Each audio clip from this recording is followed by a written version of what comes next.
All right. Welcome, everybody, to Dallas Personal Robotics Group, Builders Night Out, virtual. So it's Builders Night In, actually, isn't it? Online. It's the 8th of December. My name is still Carl Ott, and current president. We'll talk about elections again coming up soon. But for tonight, it's just a normal evening of sharing what we've been doing in the last week or so, talking about our usual favorite topics and answering whatever questions we can answer that surface. And with that, I'd like to pass it along and let Doug D talk about his progress in last week, and then we'll just go around the table. Doug D, take it away. I haven't accomplished a whole much this week. I've been playing with these RCWL 516 microwave motion detectors, and you have to put these pins on yourself. And I suspect that most of my problems are soldering problems. I don't know if you can see in this particular view. You see, I've got the pins on this one on the side with the IC, and on this one not. And I thought it didn't make a difference, but some of the videos I've watched on YouTube indicate it does. So I've tried both ways, and all of my activities have resulted in Zippo functionality. I don't know if it's because I've heard that they're not really that good, although they always seem to work on YouTube. I don't know if my breadboarding capability is crap, because this is my first breadboarding project. But I'm about to give up on it and go back to the PIR sensor for motion detection. That being said, I've just, even failures teach you something. So I've had some failures and I've learned some things. And I've got some other things I have been working on with Roby back there, but you won't get to see those until the video next weekend. So that's about it for me.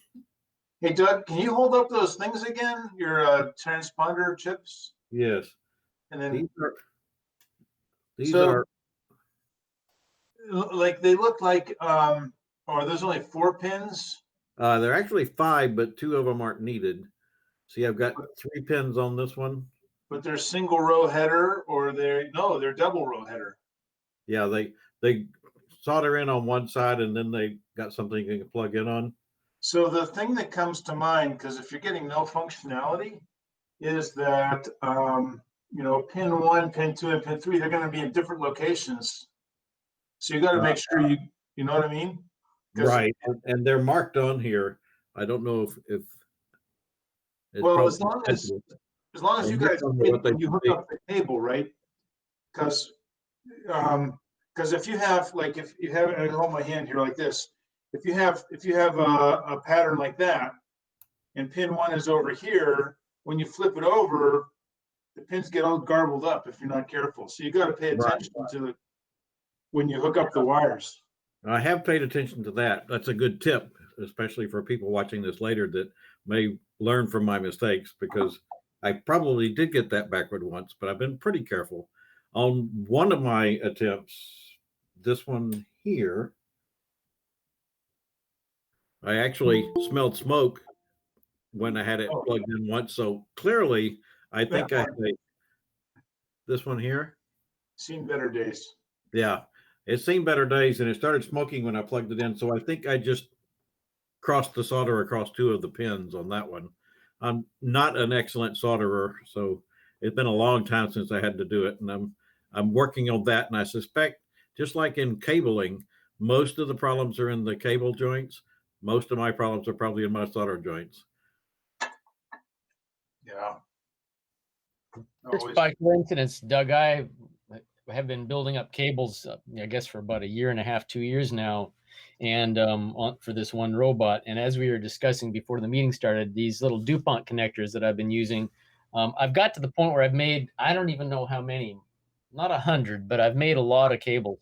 And in the discussions we've had, the store-bought cables, the crimped ones, I am now absolutely firmly convinced that you should solder your cables and actually test them with a meter, because I've found just enough times that you think you've got a connection or you don't, or you've got a short, and the last thing you want to do is spend all your time either in complicated hardware, complicated code, and then find out that it's a cable that's causing the trouble.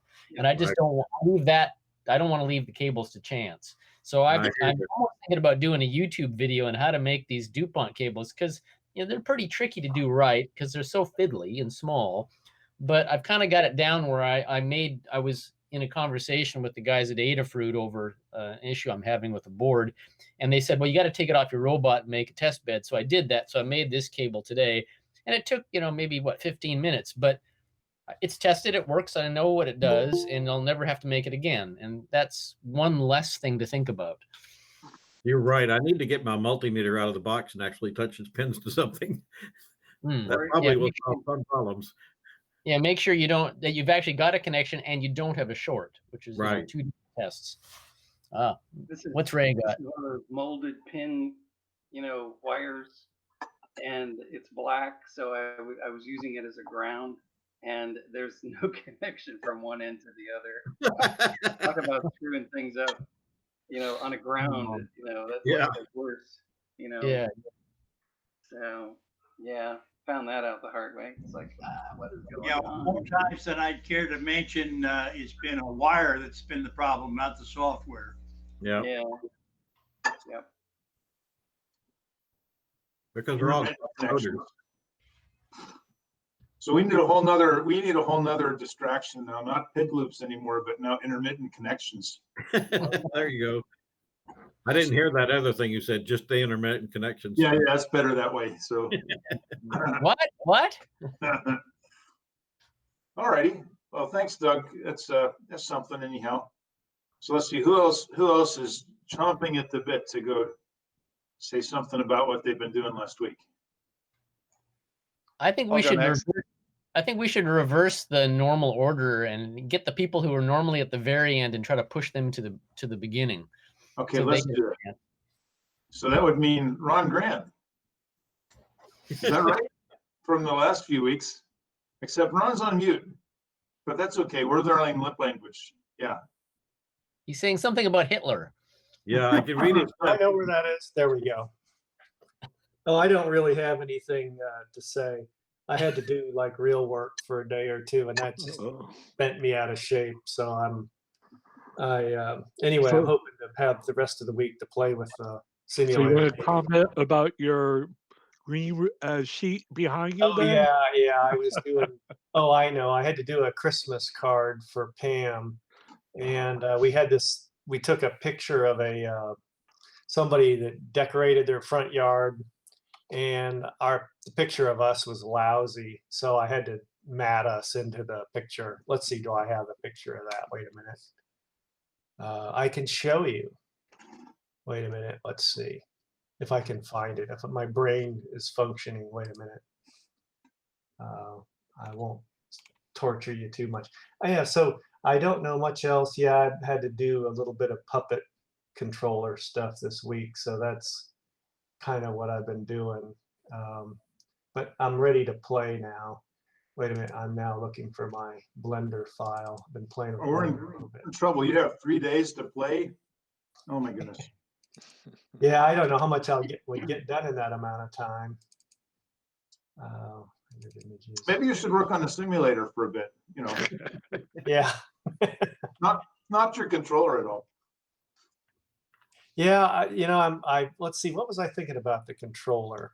Oh, one thing that I did find out is in processing, I had a question about how events were being handled with keyboard and mouse. And it's smart. I'm not quite centered here. It's smart in that it buffers up mouse and keyboard events. I thought they were running on like a separate thread, which, yeah, they might be, but what it does is it buffers them up, and then in the animation thread, which is the draw method that gets called, that ultimately, all the stuff happens within the draw method. Well, it's there that or outside of that, but in that same thread where mouse events and so forth show up. So in other words, what I'm trying to say is if you press a key, it doesn't arbitrarily insert that code or whatever responds to the key press somewhere in the middle of what you're trying to do with with your stuff. In other words, it does it after or before, whatever you want to say, not in the middle of while you're doing your controller or whatever. So that was a concern to me. I didn't even know. Anyway. Well, that's nice. So it's kind of synchronous with when you pass control to our controller, it's not going to get interrupted by a keystroke. Right, right. And that could be really disastrous. Yeah. And so, but now that leaves it, okay, so why am I having these slight weirdnesses or whatever with the simulator as far as repeating? So there's some other state stuff, and I think it's the simulator. I don't think it's my particular controller. I think I checked this with a simple, like the simple bot, whatever, which has very little state information. So anyway, maybe somebody else will figure that problem out. I'll try to think about it at some point. But all I've done, let's see, with green screen is, am I presenting? Not yet. Okay. Oh, hang on. I screwed up.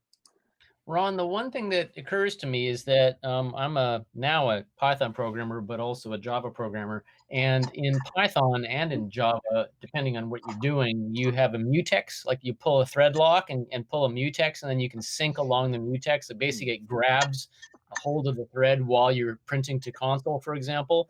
And so that might be what you need, is actually be able to basically get a mutex lock off of the thread that's doing the work, hold that while it's doing its thing, and then release it. Okay. Yeah, but as far as I know, everything's happening in one thread right now. The animation, which is the draw function, is happening in one thread. Now, I suppose where it could get tricky is if you had something that you were doing that was taking a lot of time, for example, loading a really big file and you're trying to keep your GUI active or whatever. I could see that might be useful, to lock the whatever, to lock up the thing so that you can keep a thread running, your animation thread or whatever. I'm a hack when it comes to thread-based programming, and of course that's what Java's a lot of it's about. Well, and you don't actually have, if you think about it, the Java JVM is sitting over top of the operating system, and while you may only be running one thread, if you're talking to the console or you're reading from some kind of I/O port or something like that, Java may itself be running other threads, actual not Java threads, but machine threads in the background. And, you might be running. Yeah, and I guess that's what's happening. For example, with these with the mouse events and the key press events, there is definitely another thread running, so that those events aren't lost, or rather, you can do a lot of mouse stuff, whatever, and then it's all waiting for you. Yeah. Let's see if this is going to work. Wait a minute, I'm getting my suspicion on what's going on, but I don't know the code, and I don't know processing at all, but. Well, it's all built on Java. So they do, I think, include they include their own runtime environment, if I'm not mistaken, in the processing environment. So you don't have to have Java installed on your computer, but I don't know anything beyond that. I'm trying to present, and there is something weird going on. Wait a minute. Let's see. I say present now, a window, and I'm getting a message. You must grant permissions in order to screen share. What?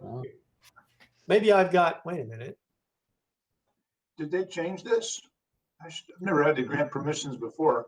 Well, I did. It came up and I chose maybe the wrong thing. I'm going to take a look. Hang on. I've got another monitor that I don't have active. I might be missing a dialogue that's sitting somewhere. I don't need to suck up, time here. Let's see. Somebody that does green screen work can probably. It's a big pain if stuff shows up on another monitor and you can't get to it. I mean, that can really mess you up, I know. Yeah, I don't know what's going on. Maybe I should close out and come back. Wait a minute. Yeah, those or just blow it off. Wait a minute. Why don't you see if you can find it, Ron? We'll come back to you. Okay, tell you what, I'm going to go away. I'm going to log off and come back. I think. Okay. Yeah, okay. All right. So let's see. So Mr. I have something. I'll go almost next, but Mr. John K., how about you? Okay, I am on like most other buttons. Well, I haven't really done much other than I did get the screw put in to this. I actually was going to test to see how this fits on there. I did it in reverse, of course. Okay, so the answer is basically that will go in there. So there's part of its lid thing. John, So that's what I'm working on. it's getting usurped by your background. Your fancy background is covering it up. Okay, well, get closer. Anyway, that's what I'm working on. Okay. So I haven't gone far. Speaking of yes backgrounds, but so What do you have in your real background that you need to desperately hide? it's the same old dull kitchen. If you really want to see the dull kitchen, hey, what can I say? I'm not like Ron. I don't have the fancy green screen behind me. Well, John, the only thing is that as you're holding things up in front of the I camera, know. you're It actually goes getting bonkers. usurped by the background. Yeah, but it changes. Let's see. Oh well, I'll have to figure out where to click on that. We're just having a presentation kind of an Anyway, back to My tablecloth is fancy. Although I upgraded, I was using weed cloth. I had a green piece of weed cloth, but I actually bought one of these $15. Looks like a bed sheet that's dyed bright green. Okay. See, as I said, the background is very dull, but anyway, so basically all I was doing is putting the real servo arm into there and running a screw, but I may have gotten it in reverse. Because eventually this arm piece goes into the frame like so. And that's what I'm working on right now.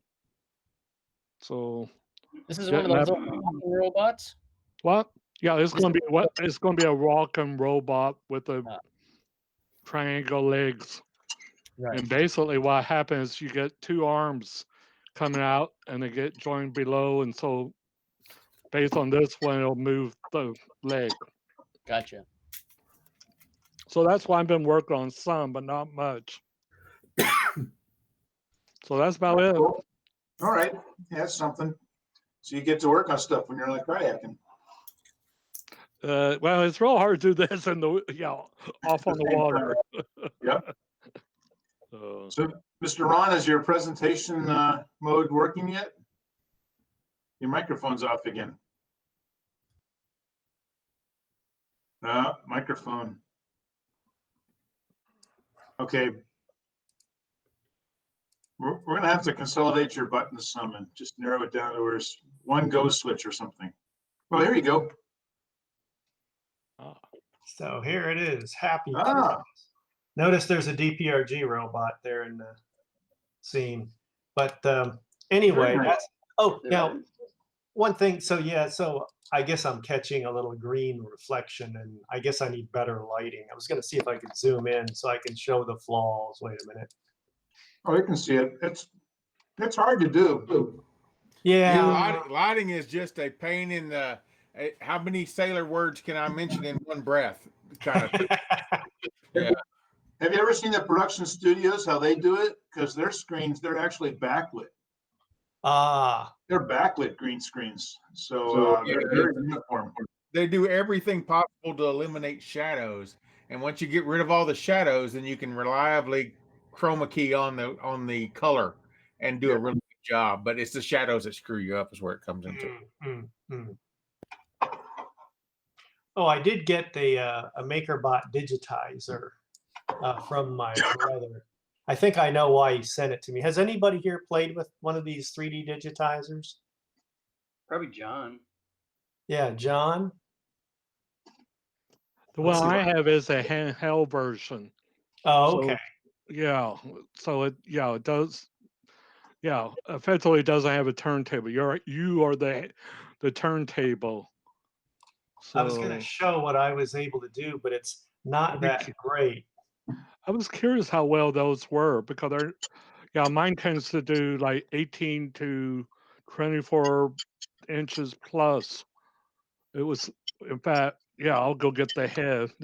I'll be right back and show you a scan I did with my hand scanner one time. What I'm going to do is I'll quit presenting here because I'll fiddle around a bit, but I'll bring a model up, but I won't waste people's time. Somebody else can have let me give up this. Okay. But I scanned a gnome. I think that's what you're supposed to do. So let me get rid of me. All right. Okay, I'm going to jump in then. It was last time, so I'll be towards the front this time. So which screen? This screen. All right, so this was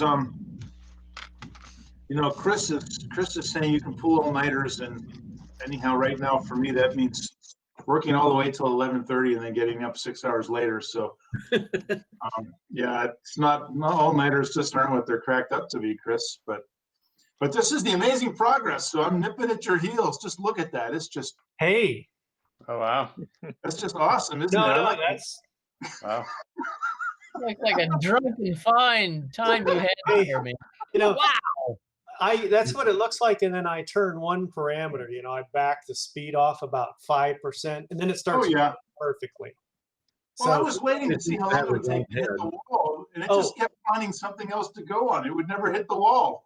Yeah. Now, something important, I think, is do be careful with these this feature that brings up these little state boxes. What do you call it? The state saving thing. Yes. These can be a problem because, you know, when you click on these, it tries to restore the state of the robot. Mostly I've been just relying on the markers. And if these things get in the way, I mean, you can erase them and then it's a bit of a pain. And there's a few little flaws in some of this code. But if you really want to get rid of these things, you can get rid of the SRS file. Oh yeah. Are you aware of that? That's associated with I found it, but others may not be. But yeah. Yeah. Okay. So the SRS files, there's a temporary some that end up in your sketch folder, but in the data folder associated with the course is the SRS files. And mainly what I try to do is just drop markers and not. Yeah. So there you go. Those are the temporaries. I don't even know what half of these things are. They just show up, and they don't wind up in my commits. So. Oh. But, okay. So I just at one point or another I can go through and clean them. But that leads to the other, following on the earlier discussion we had a moment ago on what might be going on with the Java or the processing or simulator. From the symptoms, I'm willing to bet that there's something in the simulator itself, because I mean I can reproduce varying behavior for a very simple section of code, depending on whether you're going at speed 9 or speed 1 or 2 or 3. Okay. So there's something reproducible in there, and I think it has. I'm just willing to bet that there's. I haven't had a chance to, and I won't for a while, even look at where it might be, but I think it has to do something with the, like how you map the robot event time space to the display real time space. I think there's something in there that, like, because there's like initialization. I don't know. There's. Well. But anyhow. Yeah. I mean, pretty much. Well, I won't say. No, it's just hypothesizing at the moment. So the bottom line, I mean, what I've done to make this remarkably solid run here is, you know, I just always run it at full speed because the other modes get different results. Okay. So. Okay. But do you have now? Again, I really caution these. If you're seeing these state markers, I would. Yeah, I'll dump them and try it. Okay. Okay. And anyway, okay.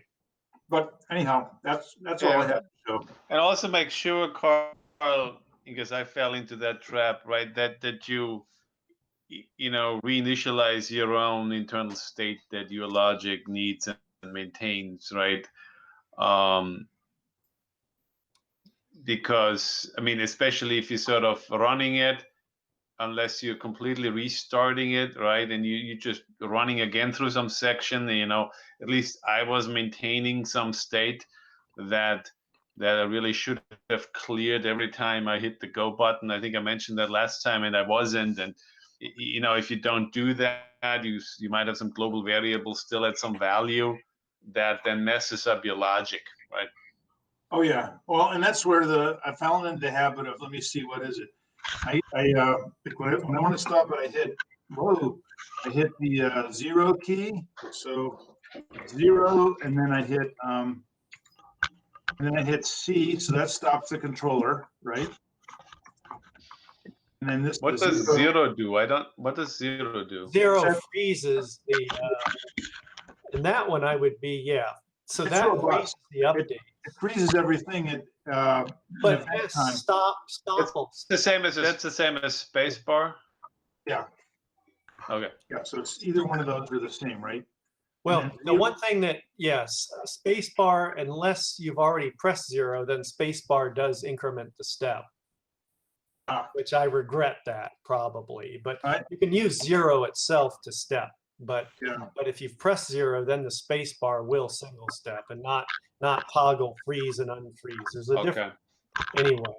And then I hit G to restart wherever. And from best I can tell, that combination right here, what it does is it actually forces your own robot initialization code to run.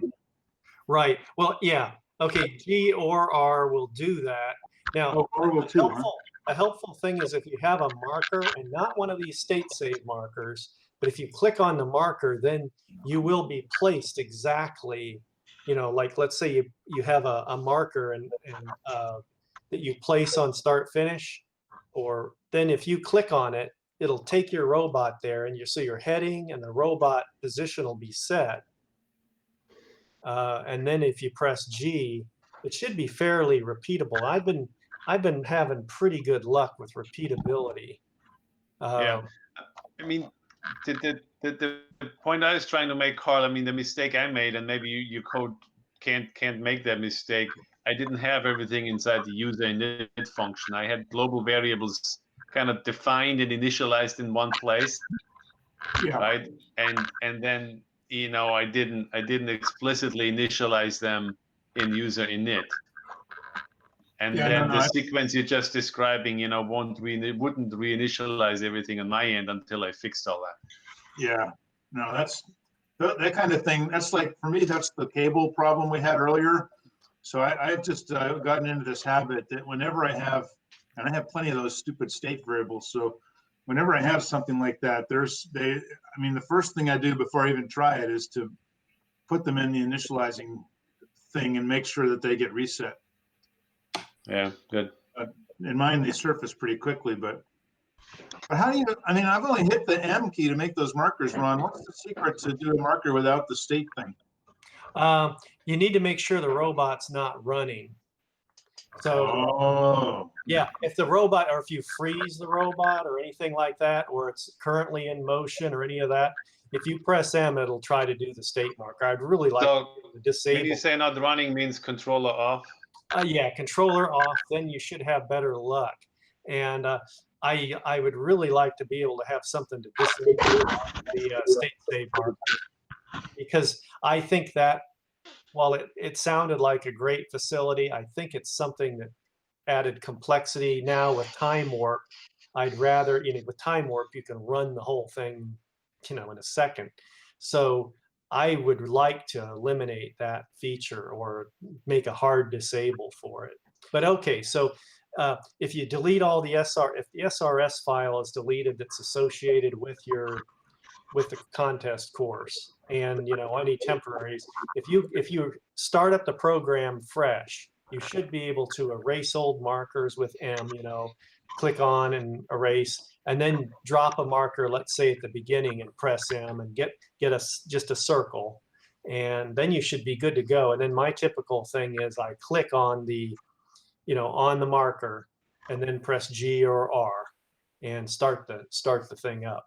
And then also, if I'm not running, sometimes it's handy to drop a marker, someplace just before you want to continue. Sorry, if you drop a marker out somewhere just before a trouble spot, then you can do the go to marker command. I hope that's a command. Does it in your version go to marker? Yeah. Oh yeah. Okay. The official race version has that. Yeah. And the only thing with go to marker is if time warp is set to too great of a value, I think it might jump past the marker. So if you set time warp to some number like 20 or so, I think it decelerates. Well, it appears to decelerate. Wait a minute, how is this? It runs the robot to the marker, and then it freezes it. And then from there, if you press spacebar or you press a number, it'll start, incrementing along, right? Yeah, but Ron, I mean, if you follow Chris's guidance, then you really don't need the time warp feature because it's part of the robot, right? It's going so fast. Exactly. Yeah. Yeah, I gotta run mine at speed 1 at all times because otherwise I just don't even see what's happening. Well, I want to know who's going to say, take a jump to the left, take a step. Oh, that's Carl. And just all those sorts of things, right? I should have named that function as just to hop to the left. Yeah. I did. I named it something else, but that would have been prudent. Okay. The slide to the right, is that how it goes? Yeah, something like that. I forget. Step to the right. I forget all those things. I do remember drinking and being up at midnight and doing that in the middle of a theater one time or twice, but that's a whole other story. So only once? Okay. Once I'll admit to. As in Rocky Horror Picture Show? Yeah. None other. Okay, let's see. So swinging around here. So and we're doing a normal order flip to the extent we can. So well, before we do that, I will show something. So yes, here's this. Okay. Okay, so this is what I have. I can't do it on that, but we were both showing. But what it does do is it can do heads. And oh yeah, okay. So that's why we use it mainly for. So the item has to be pretty big. Close. Will it focus close? Back in antiquity. So there we go. Okay, we'll do that. 2 heads. He said, "Okay, now that you got a printer, do this one." You guys have matching heads. Yes. Unknown bust. Oh, anyway, here. So I'll show what the. So here's my gnome. Whoops, as I make a mess. So here's the gnome because that's what they use to sell these scanners. So I'll show you the mesh that I scanned with this, and it takes like I guess 9 minutes or something like that. So it's on a turntable that increments about a degree per second. It goes, and it's got 2 line lasers. Right. And as far as I can tell, each frame is just analyzing the intersection of the line laser and the object. So it's a red visible, line that you see. In fact, yeah, so it's a visible laser, but there is an infrared filter on the camera, but it is a camera. And one thing that would be nice, though, is if it would go ahead and use the camera to sample the colors on the object. I realize for 3D printing, you don't care about that. But if you wanted just to scan something like that, like this is like a 50-year-old or some odd age gnome, garden gnome of Pam. She was going to chuck it. But let me show you the scan of it. And then that'll be me. Wait a minute, let's see. If I can find my mouse. What does anybody dare throw at a garden gnome? I know. So I'm going to rebuild it. Yes, rebuild. I'm looking now. I can't. Oh, hang on. I know why I can't get my mouse. Here we go. 1 second. Yeah, John, didn't you do that with the Kinects? Yeah, you can do that too. Because originally I did it on the original Kinect. Yeah. Yeah, and that's one where you had to move versus the scanner moving. Right. So that's the difference between the two. Yeah, that's what you did on mine. Way back in antiquity. I would say at least 4 years back, 5 years back, probably. I don't know. Yeah. Time flies. Yeah. Yeah, but the problem with the one was you could get a little more detailed, closer. The other one you had to be further back. Yep. Huh. Well, that looks pretty good there, resolution. Yeah, it's not bad. I mean, what's pretty cool, although I haven't played with it, is after you scan it, there's areas that end up getting obscured, and this has probably got, now he's missing his head Right, there. the head. And this is Yeah. something bizarre, something that showed up. It was probably a reflection somewhere. Probably. But anyway, some of the details, I was kind of surprised at that some of the details look pretty good, but it does have, and I haven't really played with it, you take the object and then just sit it like 90 degrees or some other weird angle and let it scan again, and it'll correlate the two scans. Right. And use it to figure out things that were obscured. So yeah, I guess unless it can scan something that I want to print, let's say make a model, I don't know what it would be, but hang on, let me quit presenting and that way I can I'll tell you, if you ever seen the commercial scanners that, that cost many tens of thousands and hundreds of thousands of dollars. There's a thing, and it's been over at the Grapevine Mills Mall the last couple of years. I don't know what's going to happen next year, obviously, but it's called Design 2-Part. Design the number 2.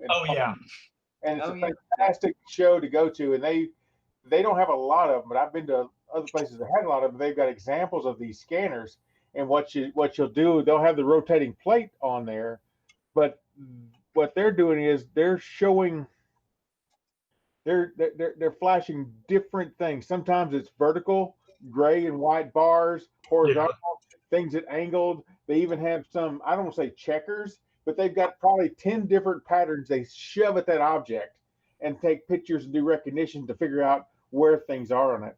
And I was talking to somebody, and I could be wrong about this, but I think that's the same sort of technology they're using there that Disney uses and other people uses to line up pictures and stuff so they can use the castle as a screen and have everything come out right. Yeah, okay. That same sort of technology to do that. Yeah. So if you only got a couple lines hitting, you're only going to do a little bit. The way these guys do it, they blast the thing. And your 9-minute thing there might take them 30 minutes, and they've got with all the resolution and stuff they have. Yeah, I know there's isn't there like replicas, like didn't they take a scanner like in like the Apollo capsule, and they've got these beautiful 3D models of the, and also the photographs that are mapped on. But of course, doesn't Autodesk have some software where you just take raw pictures? Right. You can get some app on some phone. I forget which one. Oh, yeah, that's where right. you do like 40 or 50 pictures, and it'll put them all together to get your three-dimensional. Right. And it's all based on spots. Yep. Right. Your phone has an app to do that. Yeah, exactly. I don't know if you've seen some of the specials on Notre Dame, but apparently they scanned it before it caught fire, and they're using that to try to restore it. Apparently the roof collapsed, but the inside of the ceiling, which was all stonework arches, a lot of that stayed together, which is amazing. You would think it would just like fall through it, but apparently it hasn't. So. Dave was muted there. Hey Dave, you're muted. Yes, you're muted. But I went to Easter Island, and I did I don't know, about 30 pictures of one of their moais, and then printed it. Oh, that's right. So what application did you use for that? The Autodesk thing, or? I don't remember now. It was so long ago, but it was one of the free ones. I think the terminology they use on that is called photogrammetry. Yeah, okay. Along those lines. But the key is you have to take like 30 pictures plus to really get resolution on that. And the key is having the lines to line up with. So, yeah, there was a project back maybe more than 10 or 15 years ago that was taking images off the web, public like tourist photographs of famous places, and keying from maybe even hundreds of those, you could generate a 3D image from that. It was a Microsoft research project. It's called PhotoSynth, and it was really, really good. And I tried to use it a bunch of times on my local box to do some of that, and I could never get it to work. What was it called? PhotoSynth. PhotoSynth? Like synthesizer, PhotoSynth. The name of it. I'm gonna look for it, so I don't want to lie to you on that one. No, they deprecated it. Unfortunately, not only did they deprecate it, but they they dumped all the databases. So I had a handful of them and I couldn't extract them in time. So it was really sad. I lost them. I remember it was talking discontinued to back in like 2007. Yeah. Or no, shut down in 2017. Yeah. Huh. Yeah. I got There's some replacements for it out there somewhere. I forget the names. Yeah, it was a really cool. Like literally, they went up and took went to like Flickr and went down to Versailles or something like that, and something that was ever marked Versailles took Flickr and looked at all the pictures of it and used that and actually rebuilt models of stuff. You know, from your perspective of where people, just random people taking random photos. Mhm. It was really cool. Yeah, I had my daughter is a dentist, and she got a scanner, and it looks sort of like a big pen. Okay, Right. you know, actually, it looks like if you had an oscilloscope current probe, it looks about that size. Mm-hmm. Oops. Oh, I think Doug is frozen in place. Doug's frozen. Deep freeze hit Doug. so Yeah, take this opportunity to tell you guys. You can actually cut a Oh, ceramic there's Doug. tube I see. for you. A cap. You're back, Doug. Okay, I'm back. Well, anyway, this is a scan. This is actually printed on my little FDM printer. You know, it's not anything fancy. And if you could see it in real life, you'd be amazed that for somebody just waving a pencil in your mouth, it does a fantastic job. Now, when she does it with one of the ones that has the LCD screen and goes up layer by layer, they look just like your real teeth. Yeah, the resin printers, yeah. Yeah, with the resin printer. But with this one, I mean, I was just amazed at how quick. I mean, it was like a 1 minute, 2 minute thing that they do. And the reason I've got this is because she was trying to train one of her technicians. So I was the guinea pig, and because you have to open your mouth kind of wide and do some weird stuff. But the whole point is, I was amazed at how nice it came out. But do you think it might be using camera only? Do you see any? You don't see any. I think it is a camera. Just a camera. Okay. I think it is. Yeah. But it could be camera plus gyroscope and accelerometer, right? I mean, they could put a lot of things together. Yeah. I mean, the reason why I think it's a camera, because I can't imagine. I mean, she was kind of randomly, otherwise she wasn't like had an XY screw that she was trying to figure out exactly where it was. She was just kind of like, she was looking at a screen and actually captured stuff. Right. So it would come in. I wonder if the geometry maybe in the teeth might be somewhat slightly easier to process than just a random environment. For one thing, reflection and things like that, the teeth are fairly uniform. At least I would think that might be a slightly easier problem, but maybe not when you get to correlating images and all that fancy. Yeah, I've never tried to use the scanner to scan something else. And there's definitely a dedicated software that, is preparing it to be made into a cast. Mm-hmm. But I can look at this, and this is definitely my teeth. There's no, kind of like generalized look to it. It is. They're not Hollywood teeth, huh? Yeah, it's not Hollywood teeth. This is mine, and it was amazing. Like I said, she was able, especially when you get down on the gum lines and stuff. It was, like I said, I was amazed at how quick they were able to do it. I wonder if it's like how freestyle they were able to do it. Is that sort of the technology like optical flow? Is that one of the things you talk about? Or I know it's sort of related to how MPEG works, where you might have correlate images looking for motion vectors and I think it's like that in the point clouds, right? They look at differences from frame to frame, and then they try and align them. So it's like photo stitching. And yeah, I want to say Carl's kind of close to it. I think I know that a while back I was looking at an application where you could essentially just take an object and just take pictures all the way around it, and just random pictures, we were and then talking about that. it would just figure it out and scan it. That's basically how I did the Moy, and I think it probably was Autodesk 123D that I used. Okay. I think I used that way back when it was first introduced. I forget who turned me on to that, but I took pictures of my head, whatever, and then shipped it up to them, and then they produced a 3D mesh. It was pretty accurate. Unfortunately, 123D, that whole line of products is dead. And it's been dead for several years. And I think they replaced it with something else, but I'm not sure exactly what that is. Maybe NetFab or something along those lines. But that they had some really cool things, like you could slice and dice. Like if you had a picture, let's say you had your model, and you wanted to do those dinosaurs and wood things where you cut them out on a laser printer and you all piece them together, it would do that. It would make that happen for you. But now I haven't found a piece of software.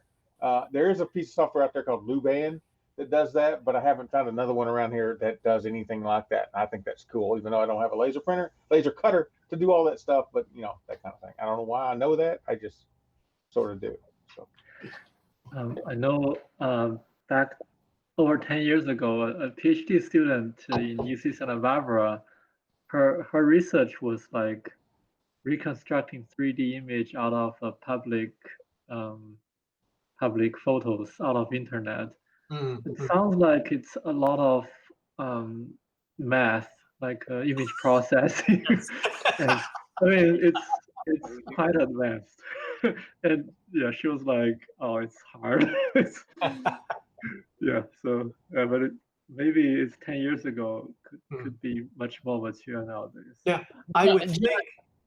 Oh, sorry. I would think it would be helpful. I mean, one thing is to have a set of random images where you try to figure out, what angle and, and try to scale them and correlate them. But I guess the other thing that would be greatly helpful, and maybe in the dental scanner, is, the faster the frame rate, the more coherence you have from frame to frame. And I would think that would tend to help with the problem, if you had very little change frame to frame. And I guess that's where you get into the optical flow and things like that, where you can kind of tell what's happening frame to frame. Anyway. It reminds me, I had a scholarship from General Motors, and I worked at one of the assembly divisions in Ypsilanti, Michigan.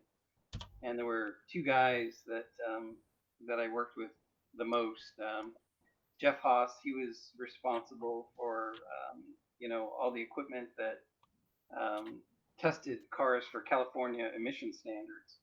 And then Charlie McCarthy always dealt with model changeovers, what changed from one year to the next, and what changes did they have to make in the plant, and all that stuff. Anyway, so Jeff had a cold, and he and Charlie are looking over just some things, memos that were disseminated, and he goes,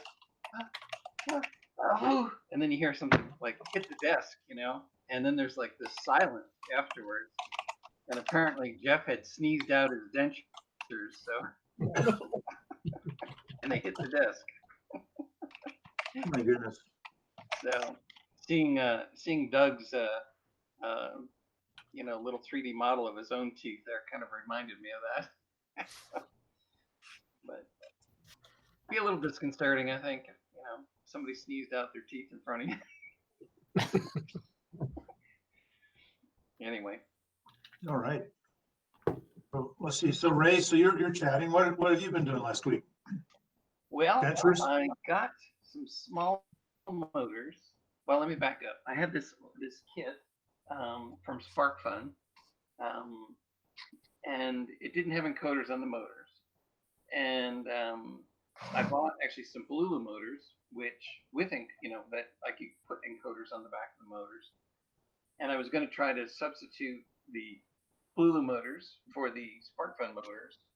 and just play around with the platform. It's been sitting in a box for a long time, just never put it together. So I actually put it together, and then decided that that wasn't such a great idea because the Palulu motors didn't really line up on the SparkFun chassis board. So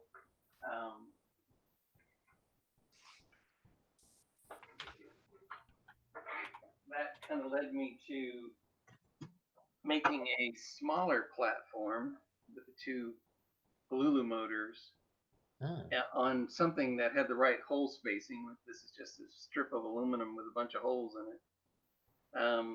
But what I wanted to do, or what the goal was to get the wheels closer in, kind of like the 3-pi width, which I think is under 4 inches, because then you can make some really sharp turns because your wheelbase is so narrow.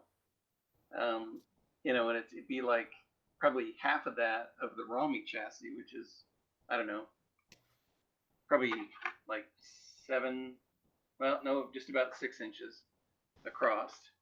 And the like I said, the 3-pi I think is, I don't know, somewhere between 3 and 4 inches.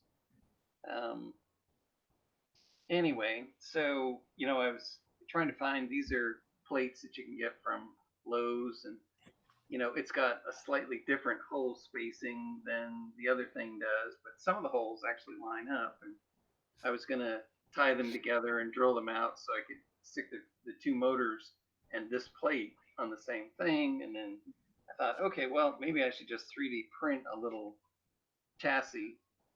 Haven't gotten to that yet. Then some things came in from Adafruit, the Cutie Pie little board. It's got a SAMD 21 on it, and it's like 14 pins, very small. And it has the stemma connector on one end, so you can connect a bunch of things with I2C. Got the B&O 085. Haven't powered that up yet.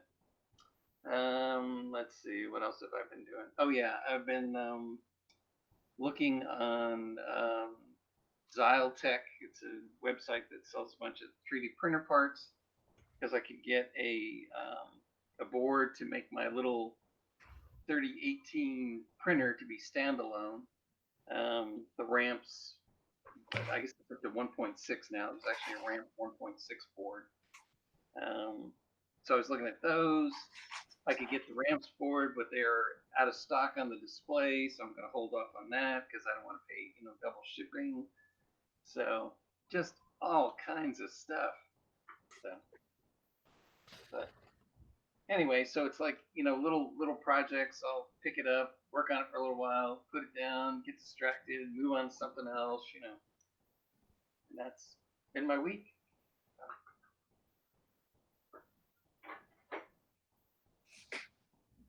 Hey, I had a question. I just picked up some of these BLE modules, whatever. And I just looked at the spec, and I see where they talk about 100 millisecond is, let me think, as far as the fastest that the thing, I mean, is that the fastest that the thing will allow me to send packets, or is that just an initial warm up? Because I don't want to establish a connection like standard Bluetooth necessarily. In other words, I've got a low power app that's basically a key fob, and I use a NRF 24L01 series plus whatever. And that's worked out fairly well, but the difficulty is in an environment with a lot of Wi-Fi and stuff. Seems like I'm experiencing more interference now. And so I was just curious about these Bluetooth modules, but I guess I could just experiment with it. But I looked at the spec and thought, oh no, you know, is it, if I want a really rapid, you know, fire the thing up and get it to send a packet, is it going to take, you know, that much time to get up and running? I'm not that familiar with the Bluetooth spec, but because I haven't really used it, but I know with LoRa, you know, yeah, there's, you know, CRCs calculated on the message, so that takes a little time. And with LoRa, it's supposed to be, you know, very low bandwidth, very infrequent messages. And I think there's an actual spec that you're not supposed to, you know, go above that. But yeah, and then there's, you know, the messages, you know, it's got a header and a footer, and that's extra bytes that you have to transmit. And, right. Packets, I think they can only be 254 bytes long. Yeah, in my case, I don't care about, you know, short, a byte is all I really need to send. But I realize, you know, there's all the preamble and all the message stuff and whatnot. Right. Yeah, I'm assuming it's a lot worse with Bluetooth, but yeah, I know. Yeah, the rep rates for that, like for the LoRa stuff, I think, you know, 20 times a second, just sending a couple bytes, you know, that's not close to, you know, hogging bandwidth or whatever. Because I guess, you know, the like, especially for LoRa, the signals can go out for several kilometers. So I don't know if anybody's ever going to say, hey, you know, this guy's transmitting way too much. You know, I get a, you know, FCC knocking, you know, or not FCC. I don't know what. FCC. What? FCC, right? Would it be FCC? Yeah. Not the FAA is the one that comes after you when you fly your drone into somebody's, you know, yard or whatever. Oh, okay, yeah. Hover your drone or the windows on the house next door or something. Yeah. But yeah, so not that familiar with Bluetooth. Probably anybody else know that much about it? Oh, I only know that I can't connect when I want to, and it disconnects when I don't want it to. That's right. Yep. Yeah. I'm sure they probably all have restrictions. I don't know. Bluetooth was ever supposed to be something that was high bandwidth. So I thought Wi-Fi was still kind of the highest one, and all these others were substantially lower. You know, Sigfox and LoRa. I thought Bluetooth was above that, but I don't. So is LoRa a fixed frequency, or is it spread spectrum like Wi-Fi, or what I call frequency hopping like Wi-Fi or Bluetooth? Yeah, it's frequency hopping. You can say how many, you know, you can set it up so that you can say how many chirps are sent or how many hops you have. You can also, it's kind of like over-representing data. So you can use like several bytes to represent a byte, or bits to represent, you know, I guess you can use more bits to represent like a single bit if you want to. But it is, I found it to be the best. I mean, it'll, you know, go around metal buildings, and, you know, I actually did measurements where I was sitting in this office. Well, actually my wife was, and I was driving around in the car around the property, and, you know, the RSSI levels were, you know, there's still plenty of margin there for received signal strength indicator. So yeah, so it's lower frequency. It's like 800, 900 megahertz kind of stuff, or? Yeah, I think in the United States, it's like just above 900 megahertz. Okay. I forget what the exact frequency is, but yeah, you can, and a lot of the modules now, you can set it for 433 or 868. I think 868 is the European standard. I forget what it is, 912 or something like that for US.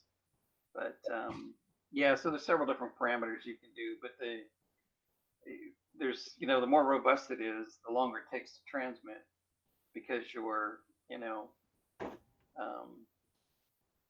just doing many hops or, you know, more hops per,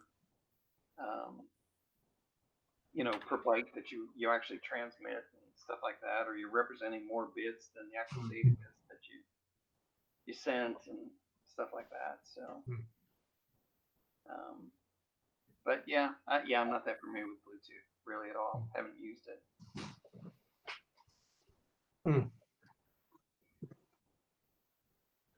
All right. Cool. Well, let's see. So, Mr. Jean, how about you? What's going on in your world tonight? It's all about the competition simulation. I mean, you had some pretty complicated analysis last week. Where have you gone? I know.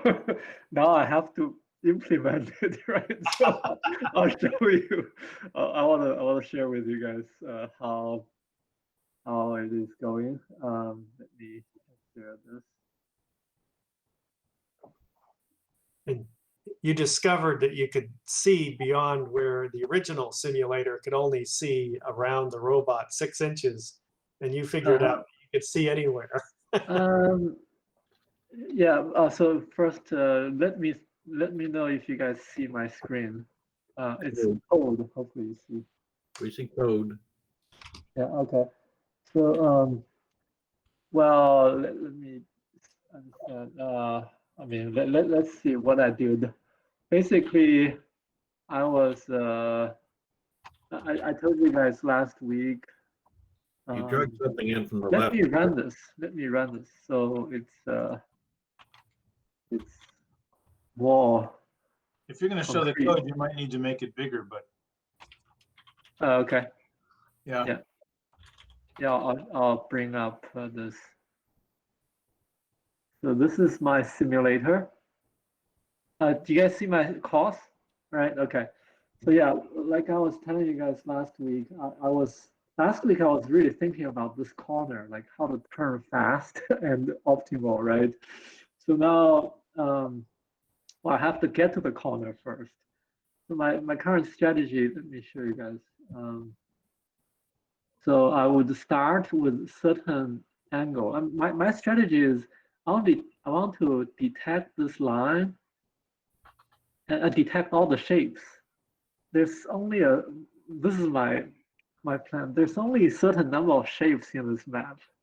So if I figure out this is the shape, and I know it's a simulation, so I know, well, if I do this, it'll happen, right? So it does take time. So before I run, I don't want you guys to laugh at me, but I'll show you guys one other thing. So it's more explaining what I'm doing now. I have a kind of a simulation going. So showing here is, okay, I have one line and I have a car, a robot that's initially rotating slightly away, but I corrected it to parallel. and I can tell you guys, so far I detected the line. I'm trying to get it back on the line. So it's a lot of code. Okay. So you're offset, is that what you're saying? You're offset some distance from the line and you're trying to converge with it? Yeah, right. So initially it started with some offset, and now, so I mean, this is okay. My plan is, okay, first I'll make it parallel, so that as soon as possible make it parallel, so that it's not going away but in the wrong direction. Once it's parallel, I'll say maybe this is the place I wanted to converge, so I'll correct it slowly without any overshoot back there. But okay, you'll be disappointed with this, because so far I just corrected like the initial rotation and there's no action, so it'll keep rotating. Okay, anyway, let's go. Sounds complicated.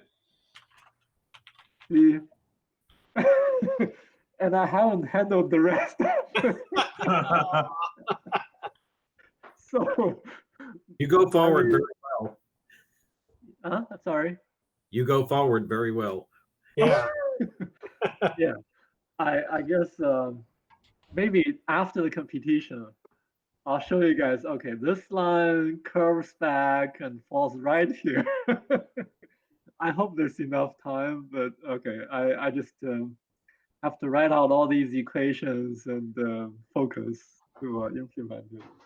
And I'll still have to figure out these curves, detect the black tile. So I don't know, maybe I'll get somewhere here by this Saturday. Yeah, yeah. I was gonna say Saturday's coming up. If you keep it simple, maybe you'll make it. You gotta keep it simple. I know. Though. I mean, I'm thinking maybe when I'm planning, I'll just say user feedback. All right, user feedback. So it's returning a trajectory where it's same to the simple mode. Yeah. But by the way, so I was writing this. I realized I can put some logging in there. There's some Java logging, pretty helpful. So I don't have to rely on displaying something here. Maybe I can show you. The logging is rather straightforward. Let me see. Logging. I don't know if you guys are interested, but so what does it take to do logging? It's basically include a bunch of stuff and then put a logger. And say where it goes, like put a file name here. And then if I do a log, it'll just show up. I mean, it shows up in my processing folder. So I don't know how I can direct to somewhere I wanted to go, but I'm fine. It shows up, where it wants to be. Right. So that's logging. And I thought it was a good thing that I stop always playing with this to test my code, but rather there's a bunch of examples. So it's like one day I thought, well, how do I do a unit test, right? So I watched a quick video. And the guy was talking about, okay, all these examples are here. So I just chose this keyboard function example because in a sense, it's easy to just run it with the UI. So I just, I took this keyboard function, copied some of the code I wanted to test here. And if I run, it'll show. And, it's same thing, like drawing lines and dots and whatever. So it's helpful to have my own UI without worrying about touching Ron's code or hacking Ron's code. So yeah, that's the other thing. Anyway, I'm gonna work feature by feature, and it's this Saturday, right? The competition. It is this Saturday. It's coming up soon. It's okay. I mean, I think it's helpful. If I one day make a real robot, I think I'll use a similar strategy to detect the lines. So yeah, by the way, detecting lines is like I have a least squares fitting to fit a line, and I have these crosses. Oh, I realized one thing. Last week I thought I can. So I was telling Ron, wow, I can sample the sensor repeatedly. It turns out I can't. Oh, the sensor code, the sensor value is read before my controller takes over. gee, I didn't test that, but I thought you could. Now, originally you couldn't, but maybe I didn't double check that. I guess I should have. But I mean, I thought like, that was an okay. So it's like each time step, the sample, the sensor value is already determined. But I have to put some state machine to remember, okay, what I was doing last time, where I want to go, and next time I'll take the opportunity to. Well, just use more sensors, right? Just create a camera. If you want to sample the whole, floor, just create a camera out of individual spot sensors or a bunch of line sensors. Yeah. Well, my current way, I think I'll stick to this now. So it's like a bunch of horizontal. Oh yeah. So actually, you can see this. I have like 1, 2, 3 sensor, 2 longer ones in the front. And right now I'm only using these horizontal ones because they gave me a bunch of crosses. And I can, finding out the line is fine. I can reject error points if it is far away from the line.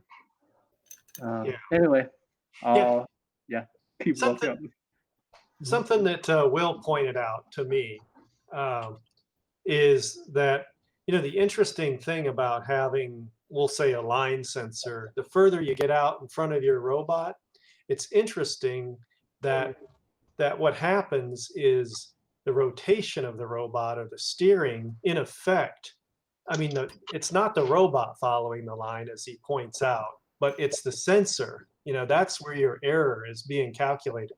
So if your sensor is way out in front of the robot, it's interesting that you can actually, by rotating the robot, you can drive the error to zero, in effect. Now, ultimately, the behavior of the robot is the center of the robot is tracking, behind that sensor. But it's kind of interesting that as you move the sensor toward the center of the robot, in fact, where Will's sensor is on his real robot is right between the wheels. And the problem he has, if there's an error, he can't get rid of it by rotating. Does that make sense? In other words, if you set the robot down right now, just like an inch to the left of the line, in that case where his sensor is located, he can't, there you go. Yeah, so if you set that robot off like to the left a bit or something, then he can't correct that. But you can rotate your robot if that's what you're trying to do, is drive that error to zero. Right now, as you rotate the robot, you could drive that error to zero. But in his case, with his sensor running horizontally between the wheels, he can't correct that error. He has to wait or look out in front of the robot. It's interesting stuff. What I'm doing now is, when I detect these crossings, and I convert it to like absolute coordinate, like this world coordinate. So so I'm thinking, like, a byproduct is when I go along this line, I know like exactly kind of an absolute coordinate based on where my robot first placed. But it's like, okay, this is the world when I come in and I see a line here. When the robot is moving, that line stays. So I think my control is really different. It's not based on it's really like, okay, I know my robot orientation position. I know where I want to go, and it's driving in this world. It's not based on like a instant. Yeah, so it fits my planning nature of this robot. But I just hope I could get I could demonstrate it. Yeah. So the other thing you have to worry about when the sensors get close together, I found, is that don't forget that way over, like in D4 and D5 and other places, there's some thick lines. So if the sensors are too close together, it's going to be hard to pick those up without considering motion as well. So that's the worst thing about the whole thing, is that it's a sampled system. So the sampling rate's a function of velocity, right? So you change the velocity, you've changed the sample rate if you're going from frame to frame. And then the other thing is that the thickness of the lines varies. So what you're looking for varies. And then if the robot gets off angle or something, then actually the thickness that you're looking for varies because of the angle. So Carl, using like the center of cross section. And so far, I mean, it fits for a line. So like this. Yeah. When I process this line, I detect the crossing, and I throw away two narrow points, because I think it's like at least 3/8 of an inch or something. So there's a certain number of pixel minimum that is a valid feature. And so far, I'm not using the width. I just use the center. I think by the time I get to these curves, I will need to use width to say, okay, this is not a regular straight line.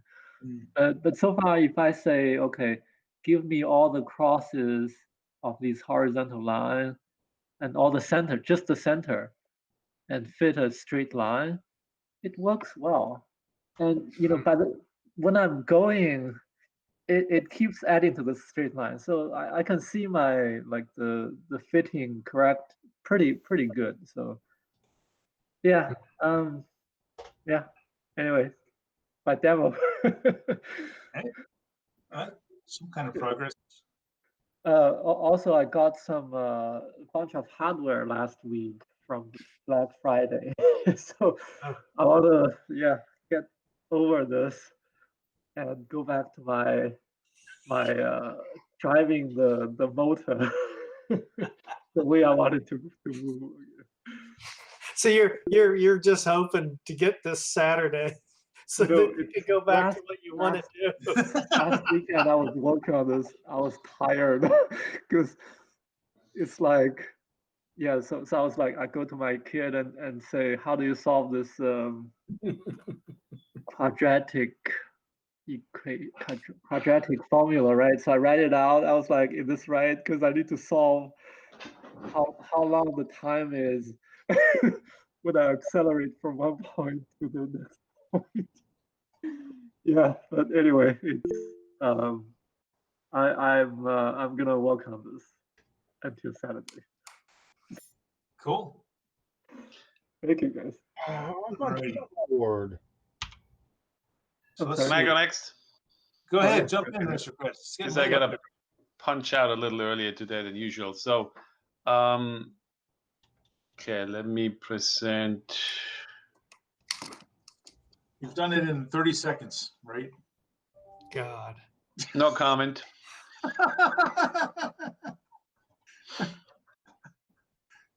So you could have like a name that tune. You could have like a thing going on like, I can run that course in 27 seconds. Oh, he's still getting hung up in the gate.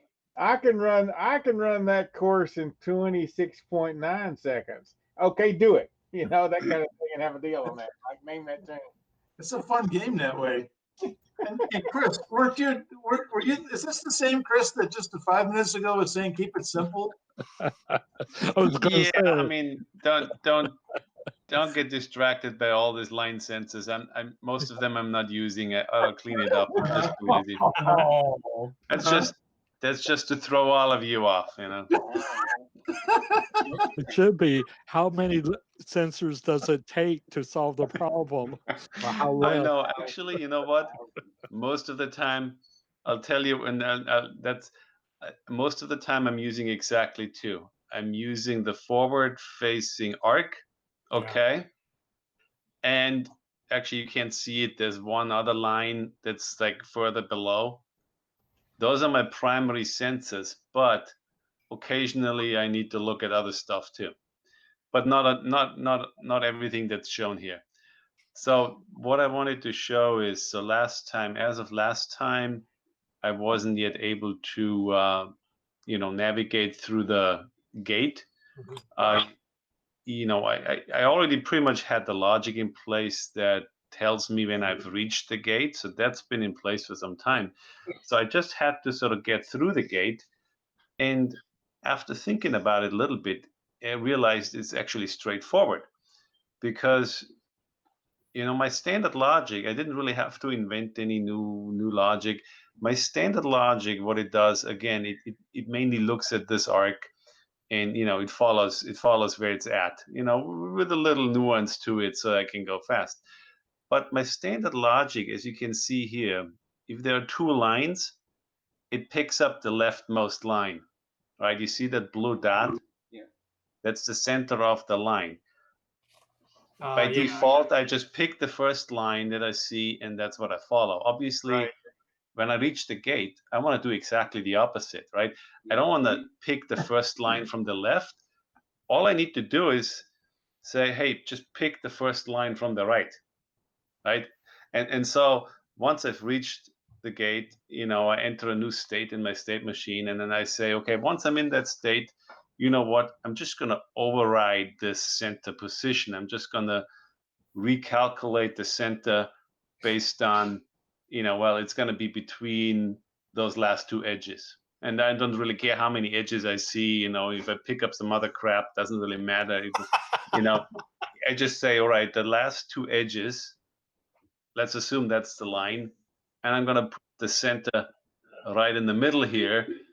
And if I were to show a picture, actually, I guess I got rid of it by accident. You'd see then the blue dot right here, okay? And then my standard logic would just do the right thing, basically, right? Because the standard logic that follows the line, it's not going to make that left turn anymore. It's just going to go straight.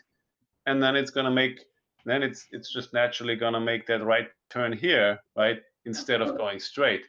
And so again, in the end, it was literally just 5 lines of code to sort of navigate through the gate. And so I've made it around the course now. All right. Woohoo! Yay. So now, again, still a few robustness issues here or there. I'm not going to worry about it too much. Like I said last time, I think 9 out of 10 times it works fine.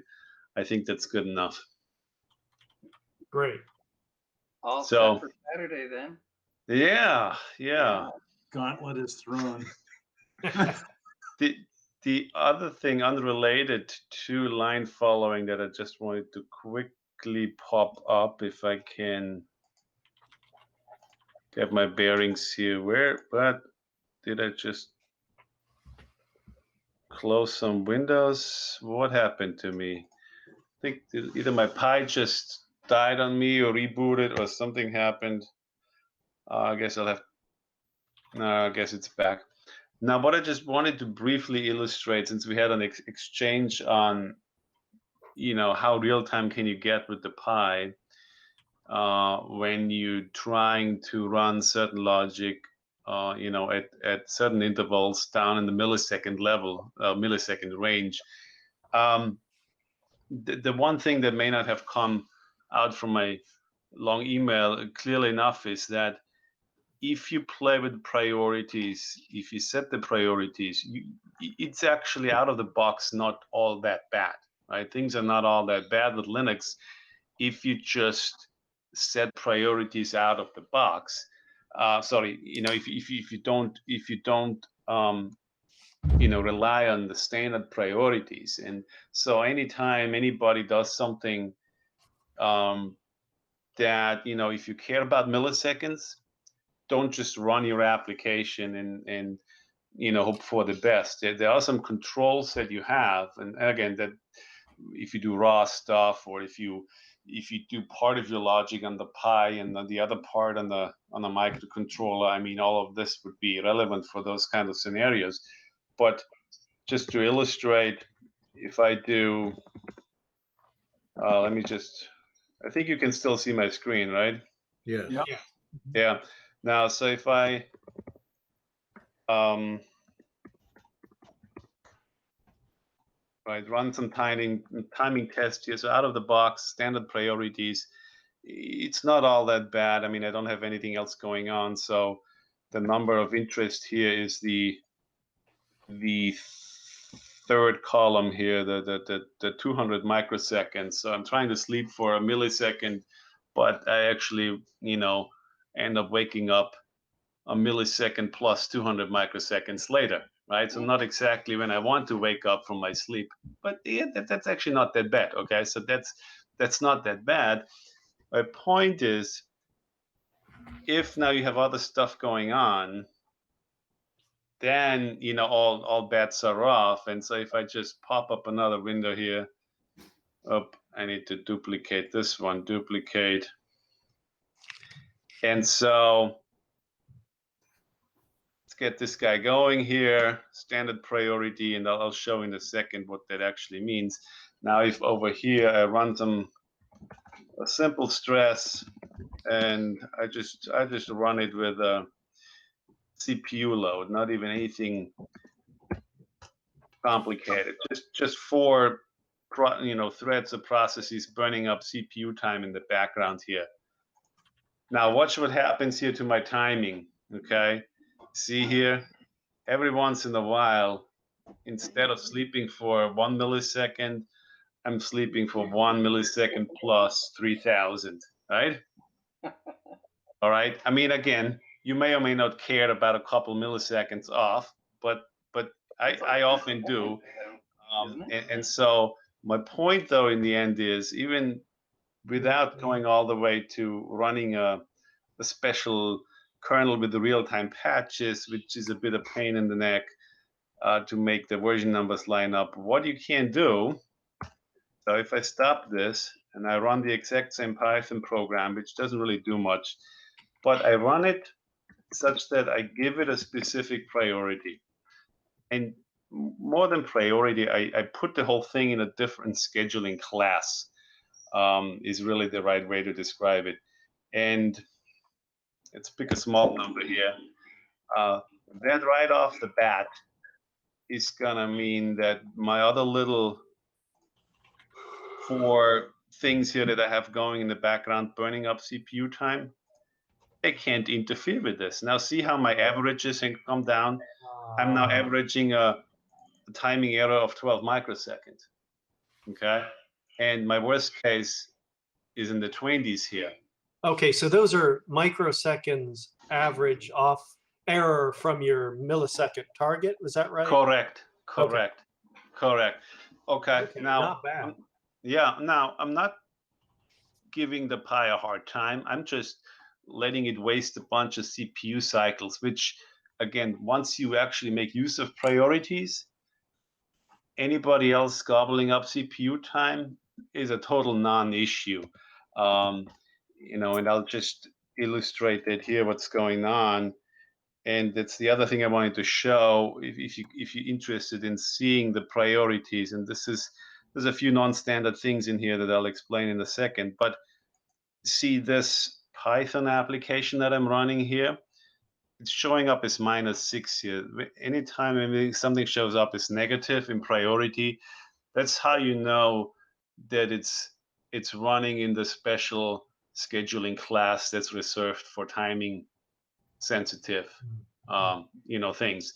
And you can see there's a few. RT is the same as -99, which is the highest. There's a few very low level things going on at very high priority, and a couple device driver things that you wouldn't see on your end, and I'll mention in a moment why. But you have all this other stuff going on here, right? If you don't explicitly put your code at a priority that's higher than all of this other crap, well, your timing is just going to be off, right? That's really the point.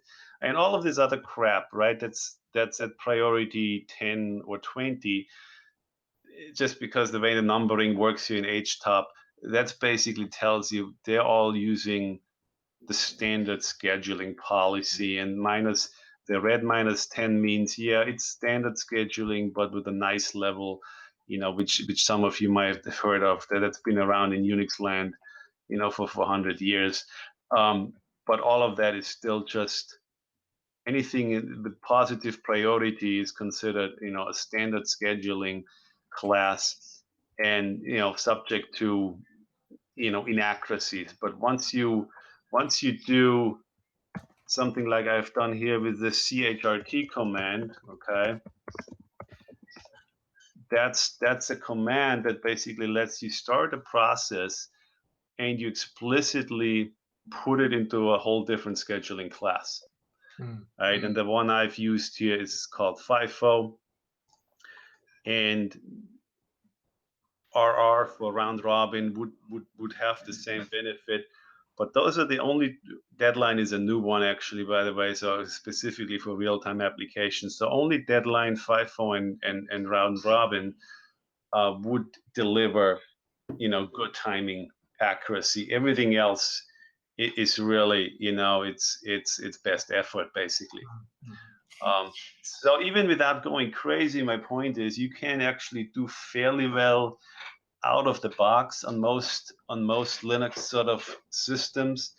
The one thing that I don't understand on the Pi, why they don't do it, if you were to use this uname command on your Pi and see what version you're running, and the version doesn't really matter as much, you wouldn't find this preempt label there that I put there. Again, even the standard kernel, without getting into real-time patches, can be configured in different ways. And I mean, as far as I'm concerned, at least by default, every Linux should be considered for what's called low latency desktop. At least that's what the wording that they use in the configuration menu. And in the version string, it shows up with this preemptor, thing. That's how you know, because what that does is that already gets you a level above kind of the quote unquote default Linux behavior. It makes your Pi or any Linux system for that matter more real time. And again, most of them have this enabled. I don't know why the Pi Linux by itself by default doesn't. So I don't have numbers to compare right now, but this is something that's fairly easy to do. You do have to recompile the kernel, but you don't have to worry about patching it with the exactly correct version of the patch set that matches your kernel, right? That's where things just get a little messy. If you want to really get every ounce of real time out of your Pi, it just gets a little more complicated. But even just recompiling the kernel after making a few basic configuration changes gets you an extra level of real time performance out of your Pi. So that's just kind of wanted to mention. But even without that, again, even if you don't want to get into recompiling the kernel, at least consider sort of thinking about, all right, does my code need to run, maybe at a higher priority than everything else that's going on, right? And that's what the chrt command can help you do and get more predictable timing, right? I mean, especially if you run your Pi, let's say, with your graphical user interface with the desktop on, right? I mean, you can, get most of this other background workload out of the picture just by running your stuff, and whether that's Python or anything else doesn't really matter, just by running it at a higher priority. Chris, thanks very much for that. That is a huge boon to anyone who's doing this, because as you know, on my robot, I'm running a Python single file that calls out to a library of other things, but nothing else on the Pi really matters. Once the robot's Python OS is running, I don't care about anything else. I mean, it's a server, so it doesn't have any UI. And if, let's say, for example, my TCP stack slows down a bit, it doesn't really matter. I think the only thing that might matter would be my Bluetooth stack, because that's how I'm running my gamepad. But apart from that, the robot itself, that Python file that's running is by far the most important, highest priority task. Yeah, and so you can pick the numbers accordingly. And if I switch back to HTOP for a second, so I had it at, let me go back here. I had it at minus -6 right now. If you look at what else is going on, yeah, I mean, you kind of have to make sure you don't inadvertently interfere with essential things. But the thing is, you would only interfere with other activities if you gobble up all the CPU time. In other words, if you end up in a while one loop in an application that you set to a very high priority, you're going to pretty much lock up your Pi. Okay. What I was wondering is, with the preempt capability, I'm wondering, can you still mask interrupts? Let's say I'm running a time critical routine. So if I mask all interrupts, then I've got the Pi all to myself, as far as I know.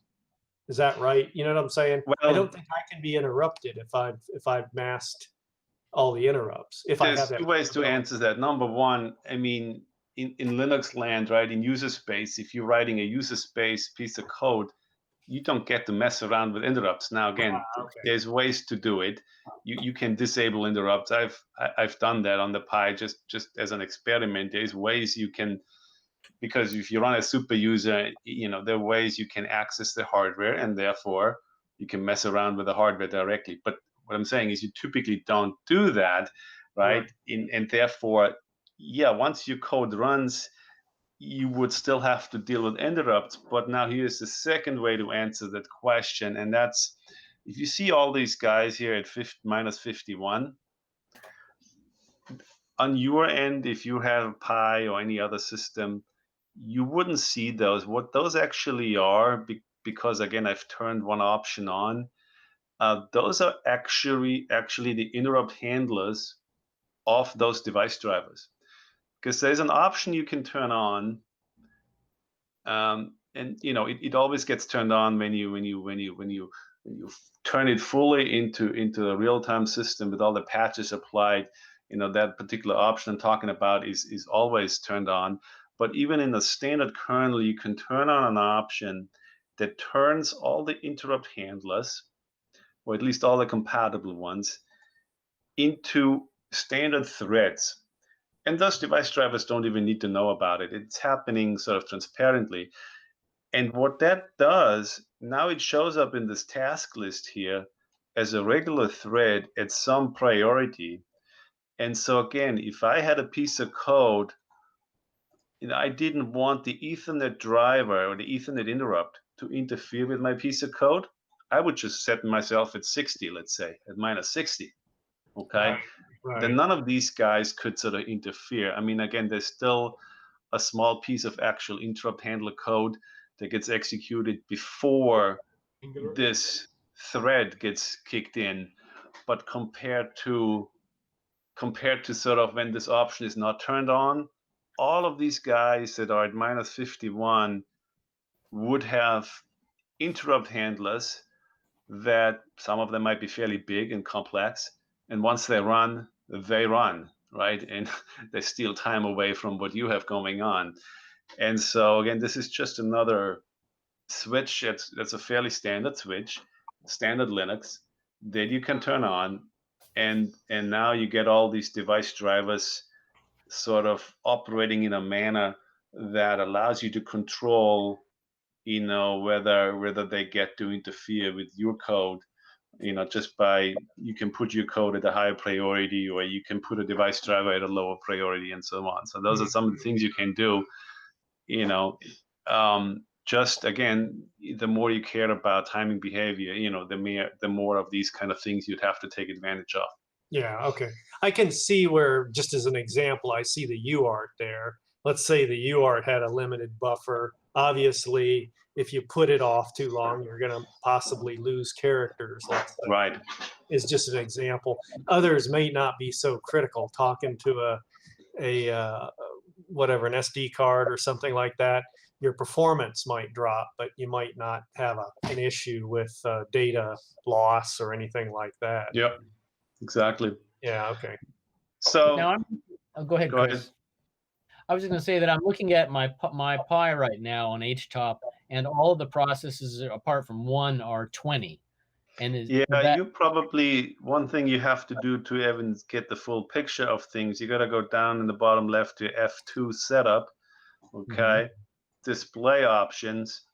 Yep. And then make it match what I have here. So you don't want to hide anything. That's the main thing. You don't want to have any of the hide options set and show custom thread. The rest doesn't matter as much. Definitely don't hide stuff. And then you can sort by priority, and you should see some things in the negative range. Okay. Thank you. Oh, yeah. Now I do. I got the RTs, a whole bunch of zeros, a -51, and I can. Okay. Thank you. Thank you. Good to know. So now you get the complete picture of everything that's going on in your Pi, including inside the kernel, and all these, a lot of these things are actually inside the kernel. They're related to device driver and other kernel functionality. And as you get further down here, well, then actually still even, again, very much the bulk of it is inside the kernel. I think anything that's in green, I believe is inside the kernel. Everything that's white, well, that's just a user space process. Are there any, just being lazy, are there any interrupts available on the GPIO? Is there any hardware interrupts tied to those pins?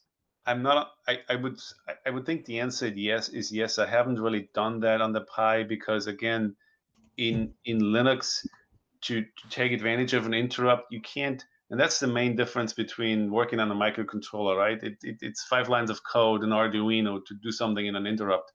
Well, that's where it gets awfully complex in Linux, because now you need to write a kernel driver. Now that's a whole other that's a Okay. whole other can of worms, right? So Okay. it's I think there are some libraries and layers of software that people have created that if essentially something will fire off an event, you know, call it an interrupt, but it's not the same as, you know, what you might be used to when you're coming from the microcontroller sort of world. So now you usually don't work with interrupts directly in user space. You just can't. I think that the RPI GPIO library has interrupts, possibly interrupt support. I was just trying to find out, and it says something about how if you're on Linux, you end up with a 50 to 70 microsecond latency when you're running over top of Linux on the interrupts. Yeah, so there are libraries that would usually then come with a kernel driver and then catch the interrupt and then translate that into some event that you see then in user space. So, Chris, is the idea that there's some kind of like defined levels that are more or less fixed or conventions, but then they're spaced apart so that like if you know what's going on, it gives you the ability to stack yours in the middle and layer it where you want it. Is that the general concept? Yes, I would say. I mean, I'm not sure there are official conventions in place. I mean, it certainly looks that way, right? Those device drivers are all at -51 here.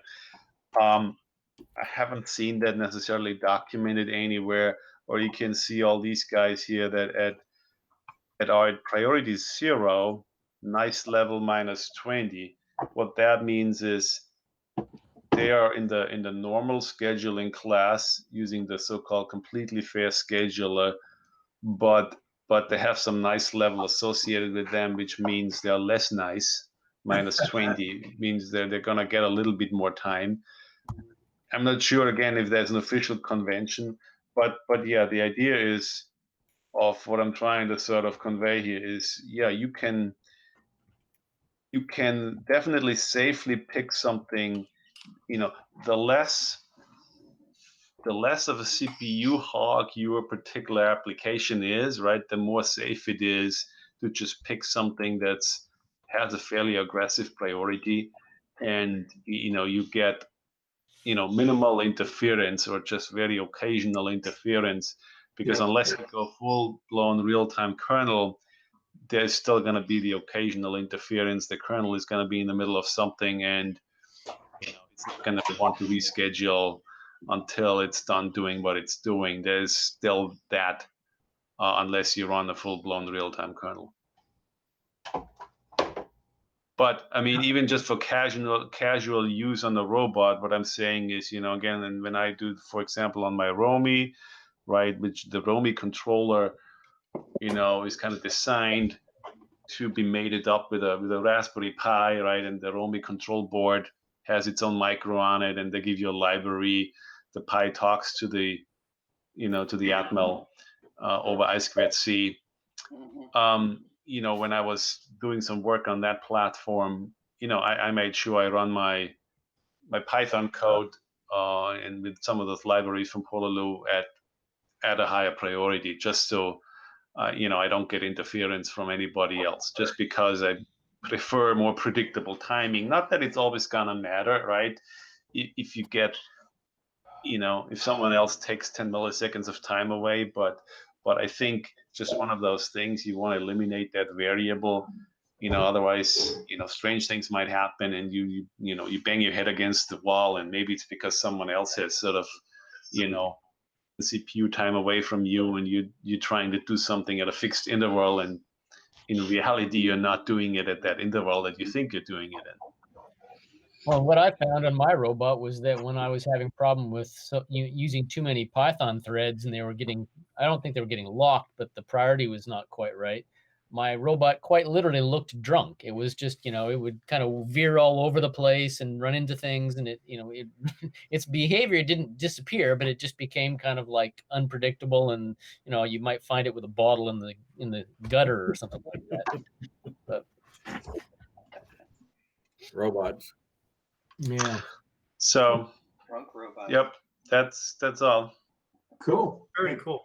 Helpful information. Thanks. Yeah, thank you, Chris. One has to notice that while you're getting ready for the contest, you have time to look at this. You must be pretty confident that you're.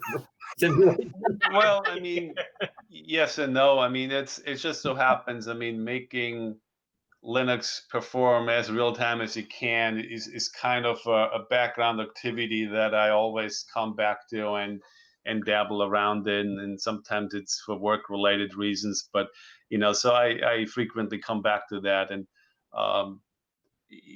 so it's something I'm very familiar with, and again have going as a background task, sort of at all times, just to see what the current state of the art is. Again, I just want to get the most out of my pie whenever I'm using it.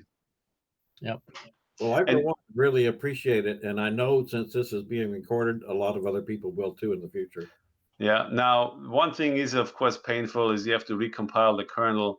Just one tool that I use there a lot of times to speed that up is I fire up a machine in AWS, a fairly large one in the cloud, and you can maybe it's a machine that costs 20 cents an hour, but I don't care, because the kernel compile only takes 15 minutes, right? So I fire up the machine in Amazon and the cloud, do my thing, because it's painful, right? You turn an option on, let's say in the kernel, you want to see if it makes it any worse or better. You need to recompile the whole thing. If it takes 45 minutes, it becomes rather painful. So by doing that in the Amazon cloud, I can get that done in 15 minutes, download the output. Okay, I think I'm done for now. I just need to remember to shut down my machine, because otherwise, it might cost me 20 cents an hour. So I have a couple machines set aside there, anywhere from a fraction of a penny per hour to 20 cents an hour. If I know I'm going to be spending a lot of time fiddling with this, I just fire up a cheap machine that literally is just like a fraction of a penny per hour. But if I know I really need to run a big compile job, or maybe a couple times in a row, then I switch over I run the exact same hard disk image, right, with a different type of machine in the cloud. So all my files are there, everything is there. I just fire up a different type of machine that costs more money to run, but has more CPU cores, more memory, more of everything. Boom, compile the kernel in a matter of 10 minutes, right? And then, and shut that one back down when I'm done. So, because my laptop, is a little long in the tooth. And so it's, currently I don't have really a super fast machine at my disposal. So I just do it in the cloud.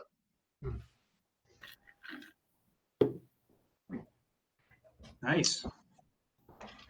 So many good tips. That sounds like a whole presentation of itself there someday, but that's another thing. Yeah, I mean, there is a bunch of stuff actually. Both Microsoft and Amazon have robotics stuff in the cloud. So Amazon has what they call AWS RoboMaker. Yeah. So basically, you can, if you're into RAWs, they have stuff in the cloud. You can set up stuff. You can set up the simulation engine that is default with RAWs. I've briefly looked into it. Again, it is all very cumbersome and complex, and takes too much time to learn. But they are set up to support in their cloud various sort of robotics development activities that are based on RAWs, with virtual machines that are ready to go, and then additional APIs, I guess they have, and so on. And same with Microsoft. They have a similar deal. You can spin up some environments in the Microsoft cloud in Azure that are geared specifically towards robotics, and you can stream your video to the cloud. It's gonna do image processing there, feed the results back to your robot. Again, I haven't actually really tried it. Just I set it up. But again, this all gets rather complex, right? I mean, this is all this sort of thing has a learning curve once you get into RAWs, into those kinds of APIs. So I didn't really make anything work. Just to let you guys know, I mean, both Microsoft and Amazon have a ton of robotic stuff in their cloud. Yeah, the cloud is limitless in the number of resources, right? At work, we used to run some regression, like many test cases, takes hours. I mean, the thing is, you have to set up the cloud, but while someone really took time to set it up, it ran. It's like 90% of the cases finishes in like 3 minutes. So, and yeah, it's kind of a different mentality.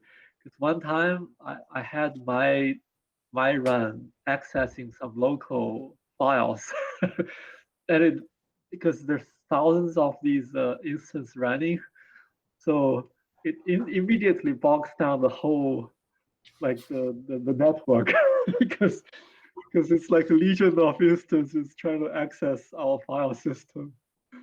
Yeah, I mean, and it's really cost effective. I mean, the only, again, I usually run those virtual machines for very brief periods of time. So that's usually just pennies. Mm-hmm. The only thing that costs me money in the end is the storage, because I don't want to have to recreate a whole virtual machine image, right? Install all the tools, get all my data. So I have a 32 gigabyte disk that I just have always there. Now, you pay basically 10 cents per gigabyte per month. So I basically pay $3 a month for the privilege of keeping my 32 gigabyte virtual disk image there at all times, which is a big time saver because, like I said, then I just click a button and fire up the virtual machine and boom, everything is there. And I think, John, that 3 minutes of your unit testing, probably 2.5 minutes is spinning up the machine. Exactly, it's like a Docker image. Yeah, it's. You compared that to how many developers are working, and multiply them by 6 hours of dev cost time versus the 3.5 minutes it takes to run this machine, and you shut it down. You know, it just makes all kinds of sense. You know, yeah, I mean, that time I realized the network was down by these AWS instances. I was like, wow, it's totally kind of a different way of thinking about these infrastructure. I mean, so what I need to do is everything needs to be local to that instance, like minimize the way it reaches out. Otherwise, a few reach out is okay, but thousands reaching out together will be a problem. Yeah, so maybe one day we should. Yeah, I mean, these cloud computing is some different mentality. We really want to talk more about it. Yep. Okay, cool. Let's see. We've got I think maybe 2 people left if I'm counting right. So Harold, what have you got going on last week? Any luck with twitching and building and sorta eyeballs and sorta the eyeballs and the twitching are going pretty good, but my success this week is I'm supposed to go to a kind of formal night on Friday for our company's having their annual Christmas party, which is, I'm sure, is so severely reduced in population than normal. We've got that. We're going to be down at Clyde Warren Park. You know that. Oh yeah, outside. They call it a pop up, but it's that restaurant thing that's there on Clyde Warren. Yeah. And they're doing some things to it, and while they're doing some things with it, they're giving somebody knows somebody, and so we've got in there, and they've got the outdoor heaters and the whole stuff, and the catering people are going to be serving us stuff and all that kind of stuff. So it was supposed to be well social distance. Wife said I had to go buy new clothes, and so we went and did that and all those sorts of things. And now I'm not looking dapper. And of course, this is a wife idea, and she said I had to be some geeky, even though the presents were there. So she asked me if I wanted to wear a bow tie, and I said I ain't wear a bow tie, you know. And I said no, maybe I can do it. And so this is what I came up with. Got a virtual bow tie. Very nice. I don't know if you can see it really well. Oh yeah. It's a And I painted it up. You know, it'll fit up right up in here. Got a little slot on the bottom of it, so it goes over the button. So that sort of thing is there. And I wonder if I can get a closer up thing, because I've been messing with my cameras because my one of my cameras died on me. So here's the bow tie close up. Nice. All Now you you need is just a need bow to add tie and a lights. splitter. Add some lights to it. Add real sound video behind it. I'm not going to add. It's too late for me to add lights to this. And it's got the slit on the back of it right there. And I will tell you, I did a couple things. This is what it looks like when I printed it out. Although this is I'm not too happy with this, because this has on it the spray on glow in the dark stuff. Guess what this doesn't do? It doesn't glow in the dark. Doesn't glow? No, it doesn't. I will tell you, spraying on this glitter was a bit more tricky than I thought it was going to be, because it likes to get it takes many really light coats, or it's going to get gloppy, because the clear-ish finish, when you're spraying that can out and you need to hold the can at just the right angle. I not even got the right stuff going on here. Hold on, that's better. So you gotta have it right, just at the right angle that you're holding the can, or you don't get any glitter stuff coming out. So I had to play with that a little bit, but I taped it all off, and I think it came out pretty good. The other thing that I did this week was place an order from AliExpress, and most of it's already shipped. The close-up microscope, because I'm going to be trying to figure out how to do this SMD, the surface mount soldering stuff. And so I got a little microscope so I get on it with my old eyes, and it hadn't shipped yet, but everything else has. Most notably, the INA 169s, as everybody likes to throw part numbers around. Those are those in-circuit current monitors that Murray had brought up from Adafruit. Yeah. And I was using the INA 260, by the way. Oh, 260. Okay, I got a 169, 260. I'm sure there are some differences, and I bet the 260 is a little bit better than what I've got. So, but instead of $10 a piece, I got them for $1.80 a piece.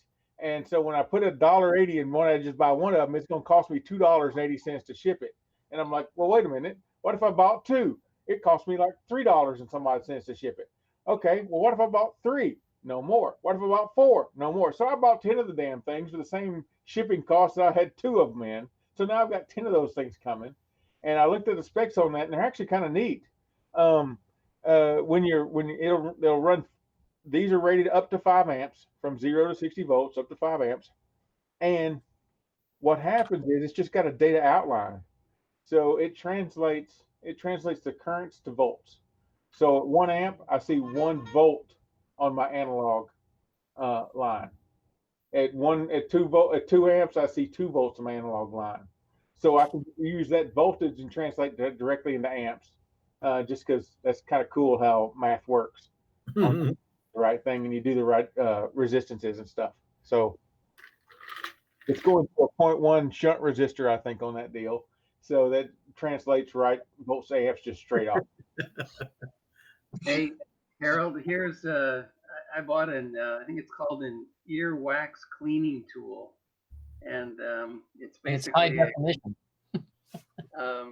It's like a probe type thing. It's maybe 1/4 of an inch in diameter, and you can put different tips on it, and kind of acts like you could use it as a microscope, or if you need to, you could give yourself your own colonoscopy. I saw one of those. I saw one of those as well, and I will tell you, there's a cat named James. He does a lot of videos for Element 14. He's also on Twitch. He calls himself Bald Engineer on Twitch. So I reached out to him on there, and he had a real nice one, or one he liked well. It was about $100. Yeah. So I started reaching around to a lot of folks that I knew had one of these things. I've got a friend of mine that had a $30 one. He said he liked it. Bald Engineer was raving on his Twitch the other day about it for $100. And I said, let me go look. You have no idea. Well, maybe you do, but I had no idea how many different things that you could do when it comes to this space. Not only do you have the little USB crazy stuff, the stick thing that Ray just showed, but you have other things where they're imaging units, and they have a special mount. They call them a C mount, and you can put any number of lenses and stuff on top of the thing to do all kinds of crazy stuff, and light rings to mount on them. I got paralyzed from all my options. Oh yeah. One thing that I understand is important is low latency. If I use an optical microscope, or a stereoscope, but at least a friend who was getting into this did say, yeah, low latency is critical if you're going to be working under this thing trying to do SMD stuff. Yeah. If there's some latency, you could probably adapt to it, through practice. But if you've got some of these things with like a live HDMI connection or whatever, that might be one of the more favorable. But it just depends on what you're doing. That's what I was going for. What I ended up going, because I kind of a little cheap guy here, just trying to figure it out. One of these things where let's get one and figure out what I care about, and then we'll go choose my options to get me a real nice one, right? And the HDMI is where I was going to, because I've got what I'm running through now is a Ryzen 1400 Gen 1 with every USB port plus a USB port expansion card plugged into it to drive all my cameras and all the crap that I need to do. And so I didn't need another USB, but this happens to be USB, and I think I'm just got to play with it to see. But it was like $35, and it had a little screen on the top of it as well as an out on it. So let's roll with this. And when I decide I don't like that or the latency, because that's what I'm figuring too, is like when you're dealing with the SMD stuff, it's really small. I could move 3 or 4 components over and not even see the screen move because of the distances and things that are involved. That's just the thing of it. So we're going to see if we're going to play with it and see how far that comes out.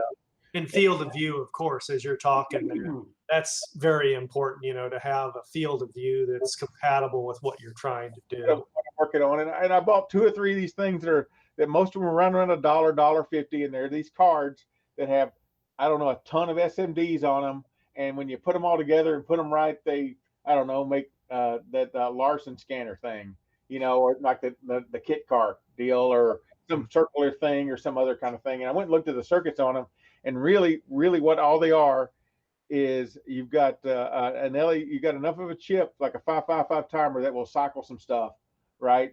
And then you just have a bunch of resistors and other things along that, and the resistors are all serialized going into one LED, and you got a bunch more resistors that are serialized. You got a couple of capacitors that are parallelized across each other. So you're just really building up but you could replace all this stuff with a resistor, an LED, and a capacitor, and something on a 555 chip. But they made them so there's lots of things on here for you to solder and to get used to.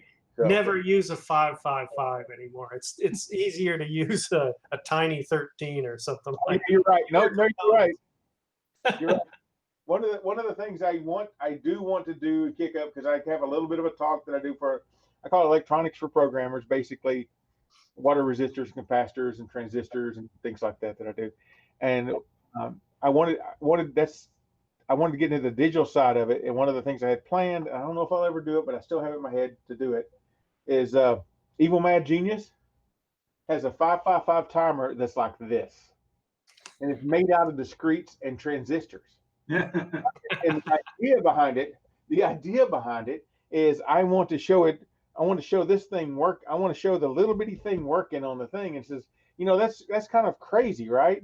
Here, let me show you what's inside that thing. Let me blow it up a few hundred times and show you really what's going on. So there's no real magic, and it's all in there. It's just really, really small, doing the same exact thing. That's the idea. And so I think it's fun. I think it's fun to show that and pull back the curtain and show folks that it's not very scary at all when you just take a moment or time to realize what's going on. Because people are like, I run into people all the time. Like I was buying a bunch of stuff at the Micro Center, and that's what I bought, one of these things. Where'd it go? Right here. On a buy, impulse buy. Oh, there's my glasses. I got one of these things. Let me put up the thing again. I have one of these. And this is basically a DigiKey advertisement that I paid money for. But what it is, these are all capacitive touch. You plug this in, and this is basically makes this a keyboard where the lights light up when you touch it. And on the back side of it, it's got a bunch of rulers for common sizes of stuff. And it's running a little bit of Python on what is this? It's an Adafruit something or another. Itsy maybe. It's a ground battery inches. Maybe one of their feather products. It's not a feather. It's like a teensy something or another. Teensy 3132. Show us close. This is the Arduino section of it, and they just built that Arduino right into this board. Okay, it's not a teensy. Well, I can't. No, it's not a teensy. It's like a M0 something or not a cutie thing. That one of their newer things has been around. This is because it's been around a while.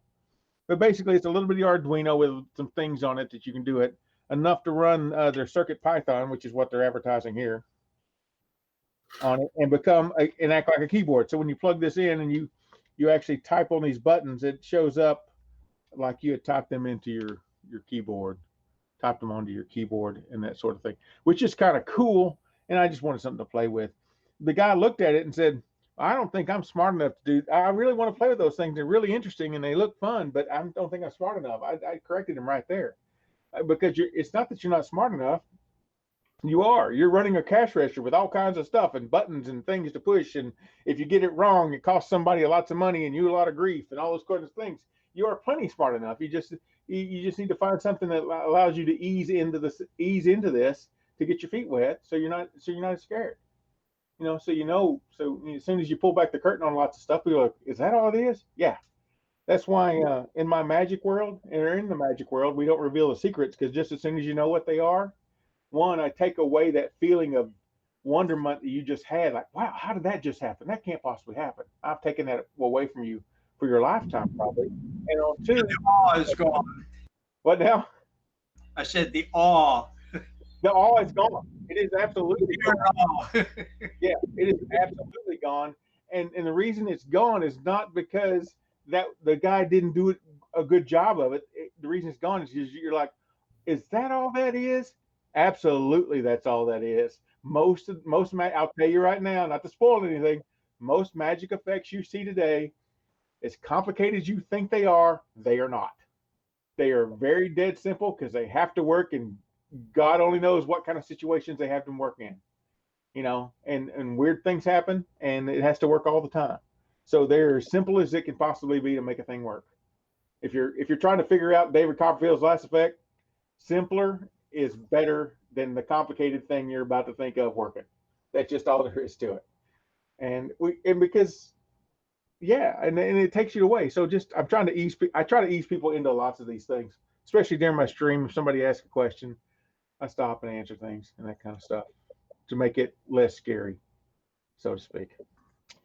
And I didn't think I had anything to talk about, so I guess I did.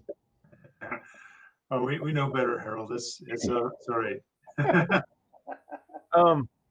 The other thing that I started working on has something to do with what we were just talking about, which is interrupts on a Raspberry Pi. My blue button here does work.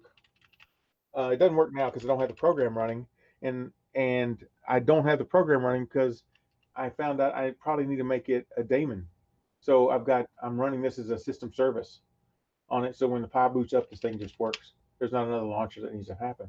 And .NET amazingly has a template, .NET new worker, bam, and it gives you a base template for a service to run either on Windows or Linux, and you have to do a little bit of configuration to make it run on whichever brand of this thing you'd like to run. But that's basically how that's going to work. And so I'm going to do that probably my next switch to make that a runnable thing and figure that stuff out. And I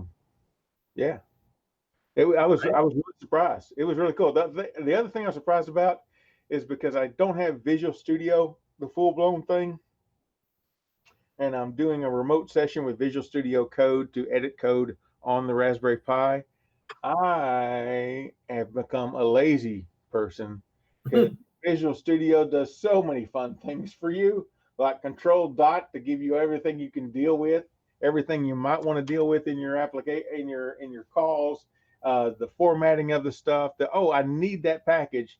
Yeah, Control Dot. Yeah, add that package for me, please. No, now I need to go look up and even look up which package I need to go find and what using statements I need to go find. So I've gotten a little bit lazy on that thing, and it's some of it's enlightening, and how much I don't remember to put in semicolons in the right place just to get the damn thing to compile. It would flag. I'm looking for visual cues that I just don't get in Visual Studio Code that I depend on in my day-to-day work. Nice. Life of a professional. What now? Life of a professional. All the fancy tools. Yeah, all the fancy tools. But as I say on the Twitch, I think this is actually a good thing that I'm struggling with this a bit, because it makes me better appreciate the tools I have on other stuff, and also brings back to the forefront the details you need to have when you're working at this level of things and stuff on it. So yeah. There you go. Cool. I could say more. I don't think I should say more, so I'm going to just. It's getting late. We have, I think 2 more. I think so. Mr. Doug Verdi, how are you doing? Give me a second. Oh, okay. Oh, here. Hey, Carl, Okay. is the meeting scheduled for noon or 1 on Saturday? Oh boy, I was afraid somebody's going to ask a detailed question about Saturday. Yeah, we need to know that. That's so far in the future. It's in the meetup and the posts. Yeah. So do you have it posted out there? Okay, I'll check. Oh, it's been posted a long time. We should probably send a reminder, but. Yes, I would say probably should send a reminder to everybody. But yeah, I mean, there's a handful of details to sort out, but not the least of which is my own robot controller. But I know it says 1 o'clock. Oh yeah, what I was talking about was I was trying to set up a delegate to watch the state change of a pin, and I was unable to do that with the console app. It kept bombing out, like no such throwing IO exceptions, and I couldn't find a way around it. So I'm back to polling now. Polling works great. It just I find polling a bit wasteful of my CPU. That the eyeballs drive this. Every bit of this Raspberry Pi 3 with the eyeballs takes we're running about 3.25 on the load of a possible 4, just making the eyeballs do the eyeballs. So I don't have a whole lot of left over. Okay, it is 1 o'clock, because that's what's posted on everything. So it's 1 o'clock Central Time. I've looked at pre-registrations. Ron is pre-registered. Chris is, and there's a slew of people who have done it, but I think most of them are spammers because the links they gave. So it looks like Chris and Ron are the 2 that have actually committed to doing it. Oh yeah, I should have. Will hasn't made any more progress unless he's going to do it in the next few days. Yeah. But his robot ought to run, so we'll sign him up. And by the way, I probably should delete some of my robot entries since I had to work this week. I screwed me up. Well, that's okay. We do have a couple other people that look legit. We'll see if they show up. Is Scott Gibson on there? I mean, he comes out of thin air sometimes. Yeah. Well, that's what I'm saying. We'll, some of it'll be when it's 1 o'clock. We'll find out. Yeah. There's with Ron's help on a few things that were bugging me when I was trying to take my code from an earlier version to this version. I think I've got it pretty much. So now for the next couple of days, I got to see what I can do. I'm my goal on this is not necessarily to win, but to make progress on actually doing it with a real robot. So if I'm going to make sure that any sensors that I use, they may not be ideal, but there'll be sensors that I think that I can get away with on my system. Okay, so we'll see how it goes. I wanted to show this to Harold. I see he stepped out, but this is. I'm just off to the side for a second. Yeah, this is I want to say a $35. It's got a battery in it, which is really great because it's truly independent. If you wanted to use this for just out in the field, it has about a 4.5 inch, 5-inch screen on the front. Yeah, that's about what I got ordered. I mean, I don't know what brand it is because they probably change their brand name every I change underwear. The thing is, you can get these heads, Harold. You can get these heads with all sorts of different different Z stages. Yeah. And I would recommend that you pick one that is at least this good. Don't have anything that's like a gooseneck. That's not going to work for you. You need something that you can finely adjust. It works surprisingly well. My biggest problem with it is getting my eyes adjusted to looking at the screen, but my hands are not at the screen. That's why if you had money, I would go like Ron. I'd go get something so that, a stereoscope where you're looking at whatever it is you're trying to do, your solder. Because with this, you're looking at a screen, but your hands are doing the soldering, and it really is an unusual coordination. Yeah, it's not something that's going to just happen. Yeah. So just the thought, but for seeing things and having old eyes, this is a nice tool. So even if you buy this and then buy something else, you might find some uses for this.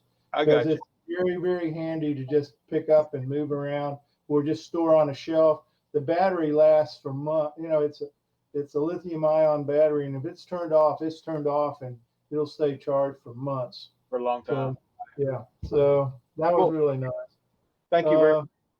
How much is that microscope? I want to say this was about $35 dollars. Because it's 30 with that. You have to look around, and sometimes Banggood puts them on sale. Yeah, the frame is rigid, right? Yeah, well, it's pretty nice on it. You got a rack and pinion, and you have a lock. Yeah. So is it as good as a high quality microscope? No, but is it enough to get yourself in focus for soldering? Yes, no problem. Yeah, just so I can show you. This is what I got coming, and it's not exactly that, but it's kind of cool. Let me paste it up. Mm-hmm. Yeah, the earwax cleaning tool is $9, and it works with Yeah, well, I actually have a boroscope that I bought for looking down. They give you a 10-foot lead, and it costs about $10. It's USB. You just plug it into an Android phone, run their app, and it's great for doing things like looking down sewer lines and stuff like that. Yeah, this is kind of gooseneck-ishy, so it doesn't meet that requirement you got on there. But what I think I can do is I'm a 3D printer, and I can print me something out once what I can't print is the lens and the other things and stuff that makes it do what it does. But anyway, that's what I got coming. Yeah, what I found was that the head part, the screen, lens, and all of that is used on multiple vendors. Yeah. The real trick is finding the Z stage and the sample platform that you want. Yeah.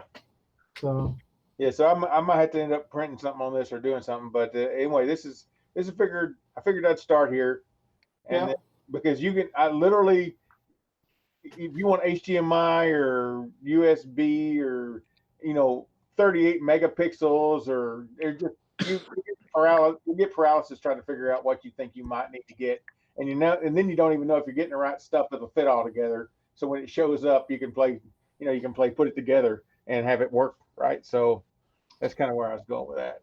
I don't think this has 1080 and some higher resolution. It has a slot for an SD card, which is nice. Yeah. And it does have a USB, but I can't be quite honest. I can't remember what the USB is used for. I'd suspect charging, but yeah, maybe battery charging. Yeah, probably battery charging. Yeah. But you might be able to do data transfer. But you got an SD card, so that's not an issue. Yeah, not an issue. Yeah. All right. So from here to Saturday, I'm in crunch mode to try to get something to work on the simulator and see what we got going. But I'm at least got one to go, not using Ron's code, but some other code. Got it to go around the simple course, so that's the start. Cool. So we'll see how it's going. Hopefully you get something going. And I guess the only electronics that I've sprung for, I got this from Banggood a while back. I've been looking at these for ages. They're just it's an open source progress. It's a transistor tester. It was like $5.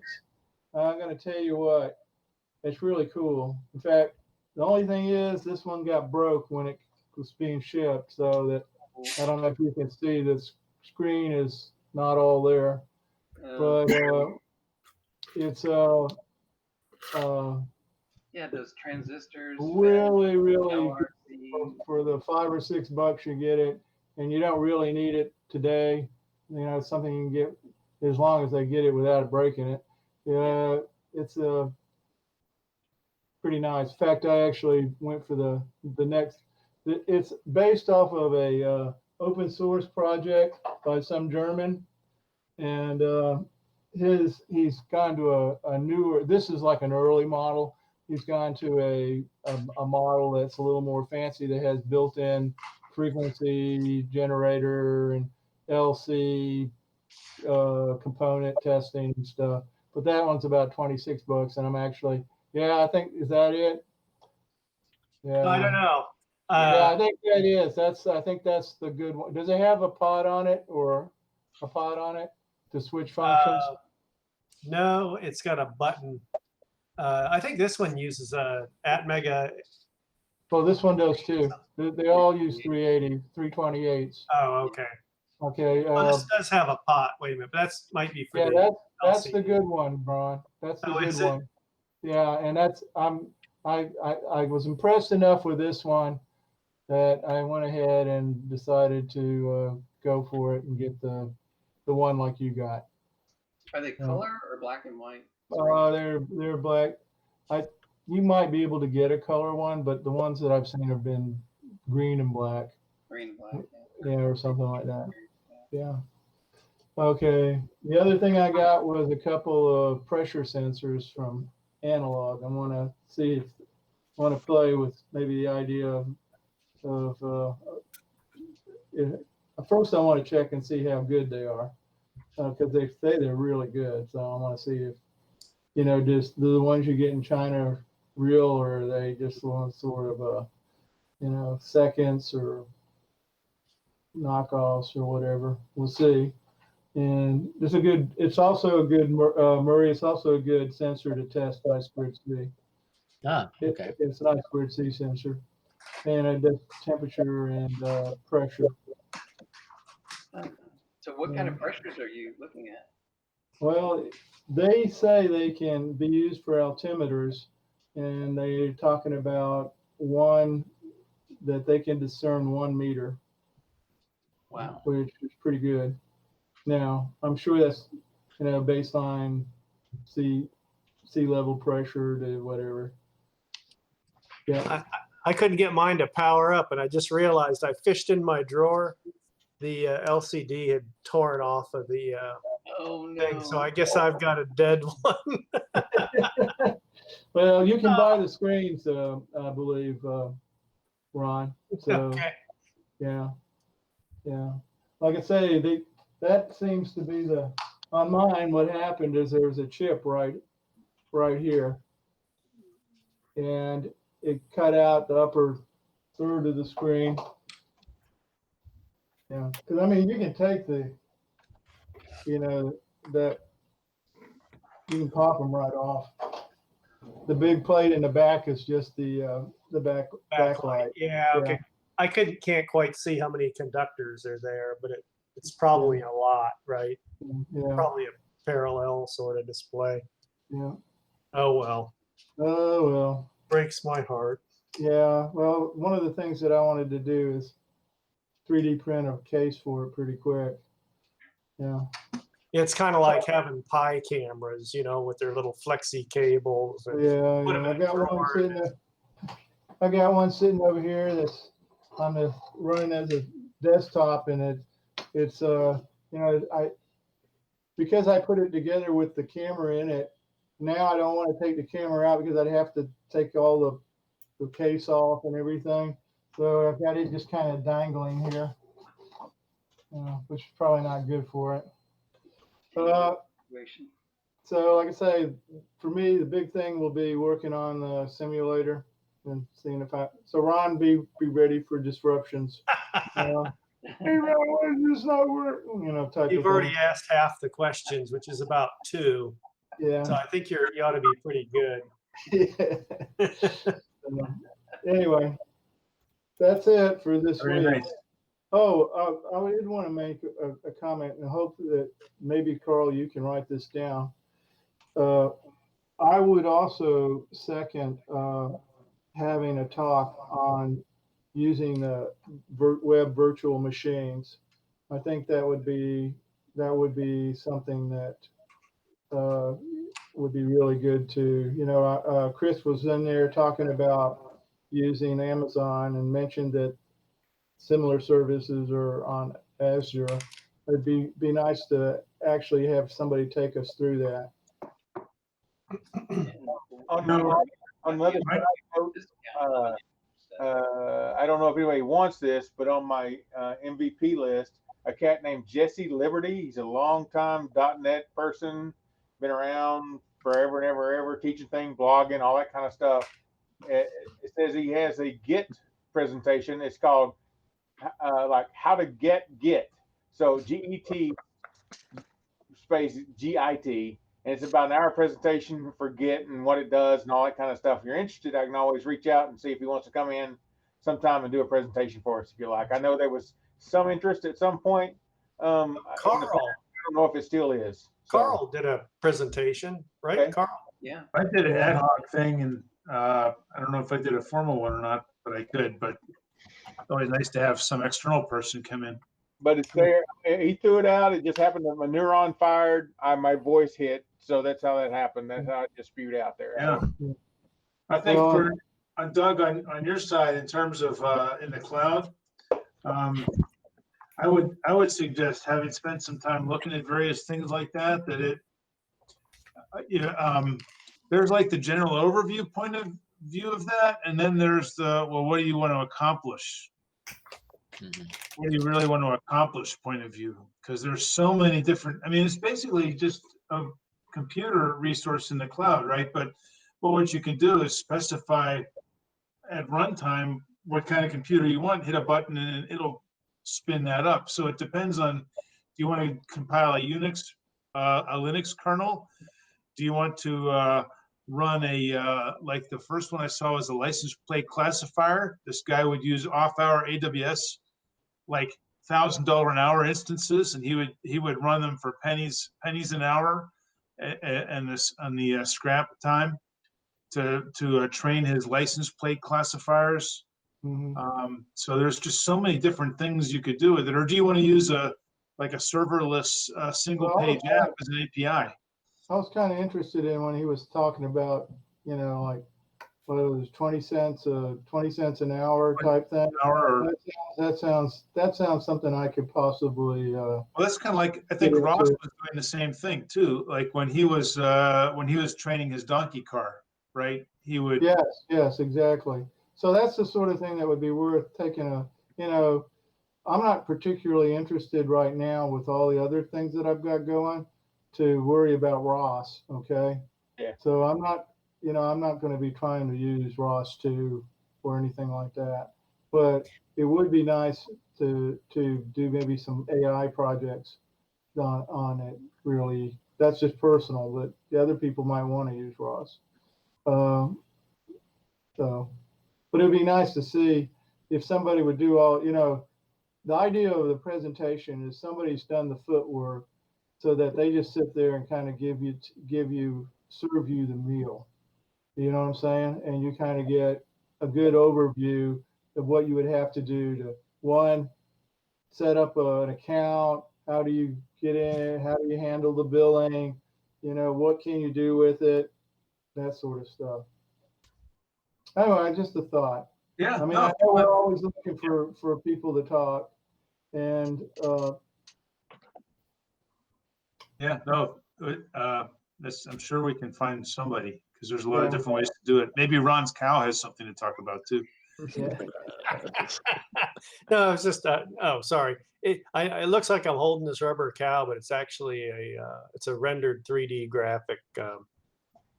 It looks pretty convincing, like I'm shaking it, doesn't it? But then there's the knitted thing in New Zealand. So it's the knitted octopus. The octopus. I forget what kind of. He was chasing your robot around. So Murray, it's been a good couple hours, 3 hours here. So what's going on in your area? Well, I'll first kind of respond to a couple things that have been said earlier.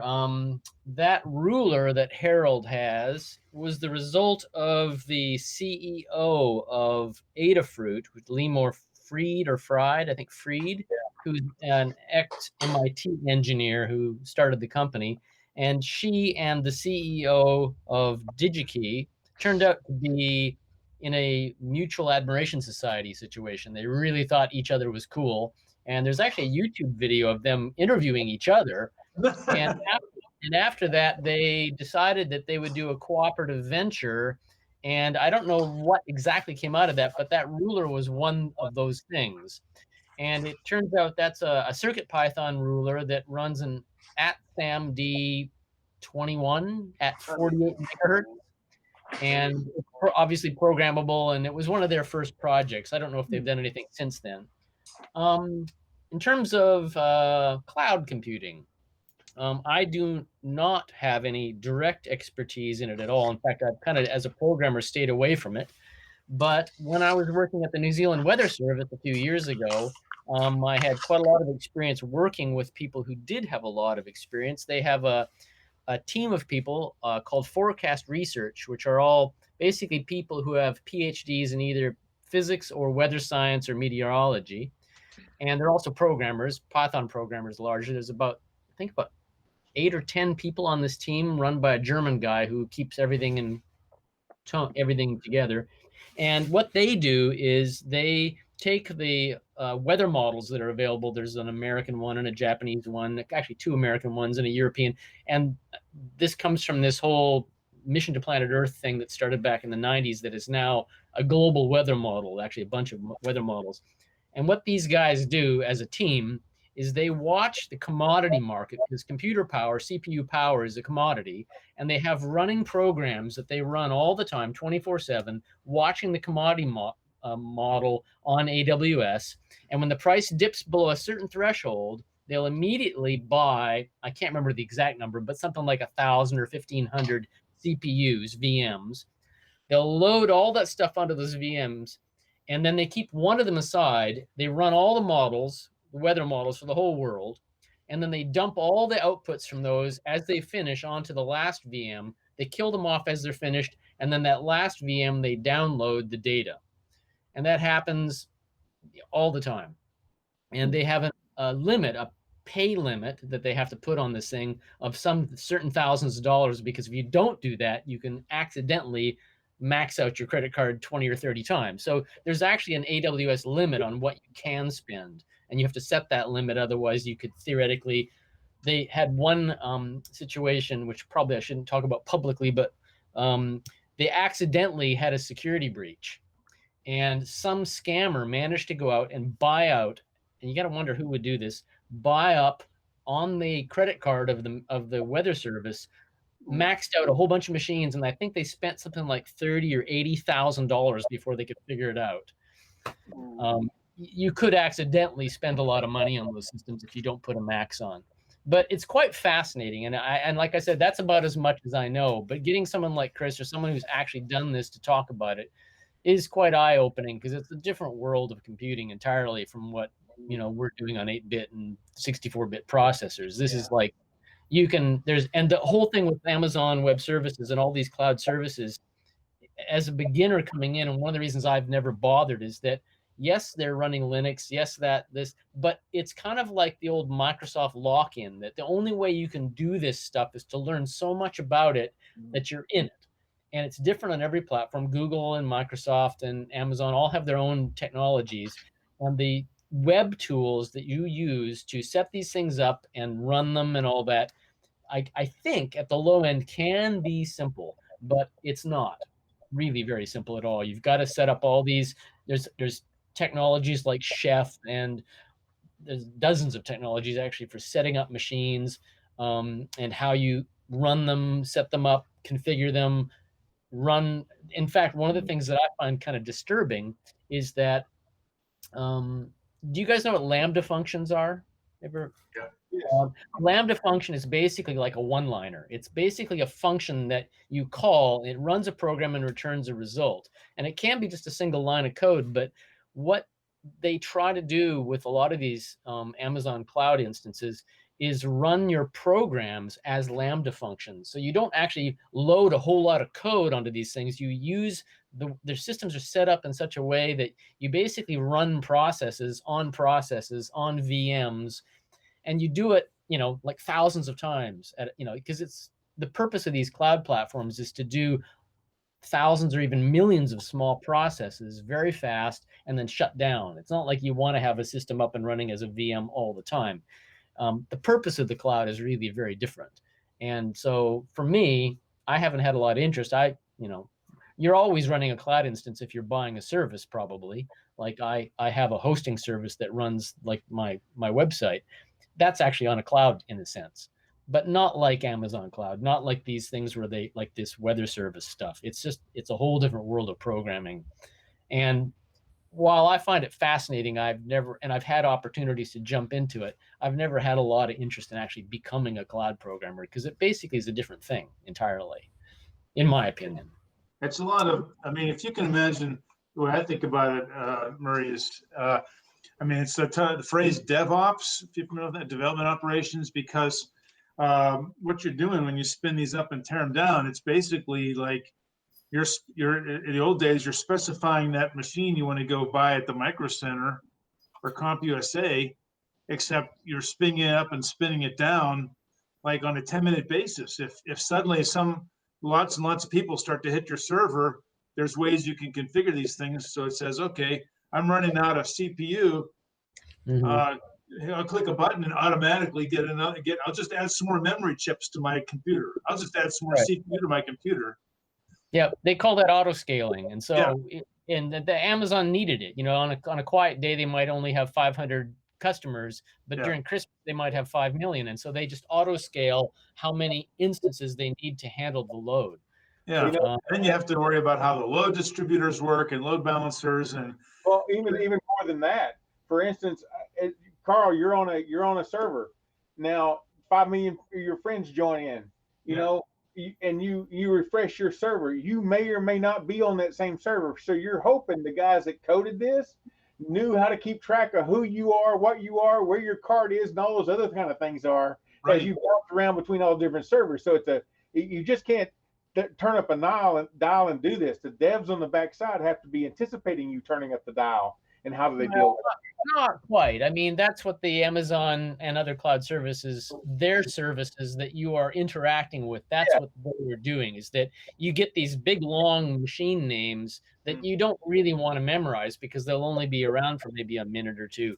And so you don't really, the management services, the web interface that you get to Amazon Cloud is how you manage these things. And it's designed to make that kind of thing relatively foolproof, that you don't have to know the names of the machines or where they are. Even you can even choose to have them in Sydney or I'm actually referring not to names of those machines, because yes, you don't want to. I'm actually referring to like session state. So you go in and add something to your cart, you get shifted off of that server to another server because of round robining or load balancing, and unless the devs plan for that, now your cart is now blank. They've got to take those considerations involved. Yes, But we had a case like that on our current backend, because we have a clustered backend that only has 2 instances, but we have a cache, and we keep track of if somebody's done this, then if somebody's done, if they how many times have they done this in the last 10 minutes, whatever this thing is. So the thing is that their API might hit this instance one time, that instance another time. But if you're just trying to use an in-memory cache and the 2 instances aren't aware of each other, then the cache fails. So you have to have a separate. So you really have to design for these things if you're gonna. And that was true before we had cloud programming as well. Right. Load balancers. In any case, on the robotics side, I'll probably hold off till next week since it's getting pretty late. But just to give you a quick update of what I have been working on, I've been having conversations with David Anderson offline about things like the BNO 055 and the BNO 085. I've been only interested in using those for absolute compass orientation, and I've got both of them. They're both on the robot. I've been trying to effectively do what you might call a fusion of the 2 of them, because they both have very different characteristics. I've been in relatively high level of back and forth with the Adafruit service team, because the reports, which is what they call the BNO 88, they produce about 15 or 20 different possible reports. And some of those reports were actually spitting out hex to the screen and stuff. And so I think I've kind of figured out what the problem was, and it's not my problem, which is really nice. My coding was not wrong, and my 30 centimeter I2C cable was not the problem. On their recommendation, I've got it around here somewhere, I moved everything over onto my little test board off the robot and swapped it down to a short cable, and it still had, their test file still had the same problems. So I then tried the long cable on this test board, and then I put it back on the robot, and turns out that when you try to run a lot of reports on the BNO 88, you can have some serious troubles in the way that you configure it. But I'll try to get into that next week. And I'm trying to iron out some of the details on how to do fusion. Basically, I want to get a compass heading off both and compare them. And if they're within a certain range of each other, I basically am going to say, okay, these, I'll trust this value. Otherwise, if they're not similar, I'm not going to trust anything. The idea being that I'm going to try to develop a robot behavior that says, if you can get a reliable compass heading, go north. So that's kind of the goal here. At this point, I could do a demo, but I'll do it next week because it's not quite working. I've got various outputs of different reports coming off of both of the sensors, Quaternion, there's like a bunch of different ones. And I'm trying to do, and I'm not the mathematician, I've said this to David a number of times, but I've got, there's lots of libraries out there, and I've even converted a couple Arduino libraries, but I've got lots of code, and I'm trying to make sense of what I'm getting off the magnetometer and the accelerometer and the gyroscope and the fusion outputs off of 2 complicated sensors. And at some point, I'll make some sense of all this and write it up. How far apart are your sensors with the magnetometers, or your 2 different sensors, did you say? Let's see. Not that I know anything. Right. Well, okay. Can you see the whole robot now? Yeah. So the BNO 085 is up here on the top of a nylon and a ferromagnetic free stock, and this is actually, surprisingly, Velcroed to the top of the battery. This is the 055, and it doesn't seem to matter that it's on top of the battery. It doesn't seem to have a problem with that. I guess But what I was interested. Oh, go ahead. I was interested in local magnetic disturbances, and I'm just curious. It would be interesting to see if you, with two sensors, separated by some distance, and maybe it needs to be greater than the distance you have. But it'd be interesting to see if, as you move, if you had a localized disturbance that you could characterize somewhat by the fact you had multiple magnetic sensors. I mean, that just strikes me as interesting, because that might help you determine, gee, is there a disturbance? If they're both reading the same, you feel like, oh, something's fairly uniform. But well, anyway, I know magnetic sensing is tough. Well, one of the things David said to me in one of his emails is that basically his opinion, which I can't disagree with, is that if you're indoors, just don't even bother with magnetic sensing. I think Doug would say the same thing, is that you just don't bother. But on the other hand, these sensors are pretty freaking amazing. I mean, they are doing a lot of stuff in the black box, and the second one, the BNO85, has this what's it called, the Hillcrest Labs filters and things on top of it. So it's doing even more than the 055, and the output, the fusion output from these things is pretty reliable. I'm surprised, because I've got a whole room of stuff here, and when the 55, even though it's velcroed to a battery, once it gets calibrated, I can rotate it, and if it stays in calibration, it's pointing like to what I use my phone's compass, and my phone compass, of course, gets all wacky when it gets near stuff. But if I put it in the middle of the room on a wood floor, my phone compass goes accurate, and it follows the size of the house for north. And that 055 is remarkably good. The 85 I've had a lot more trouble with, but probably because I don't have the fusion output as a number. I get a quaternion, and I'm probably I'm farting it up because I'm not doing the right conversion or something, which is what all this stuff I'm working on now is to try to figure out how to make good sense of all these numbers I'm getting. But I mean, the gyro is really good, probably, except for, some slow drift. It's probably darn good, and it knows that if you turn it and the gyro is telling it, it integrates the gyro rates, it probably knows when the compass is BS, when it's out of line. Yeah, and these things, I mean, like the big thing with the 088 over the 055 is that, as far as I can tell, it was used or designed to be used on VR gaming. And so these things are meant to be put into a VR helmet or whatever. And there's different modes. There's actually a game mode that doesn't care about absolute calibration. It just knows about relative. And there's shake modes and all sorts of stuff on these things that are obviously for gaming. And they are remarkably good at calibrating themselves in 3D space quickly and holding that if you don't care about absolute orientation. The absolute orientation part is where you need the magnetometer, of course. And like David was saying on the 55, if you turn off the magnetometer, it's like the NDOF mode or whatever, one of their modes, you get pretty good outputs. And that's what I think I've been doing. Without the magnetometer, it still gives you an absolute orientation, I think. Anyway, they're remarkably complicated devices, considering that they're about that big, And in terms of fascination, I'm finding them a lot more fascinating than Amazon Web Services anyway. So that's about it for me, though. I'll probably try to do some kind of a report next week on details. What's that, Ray?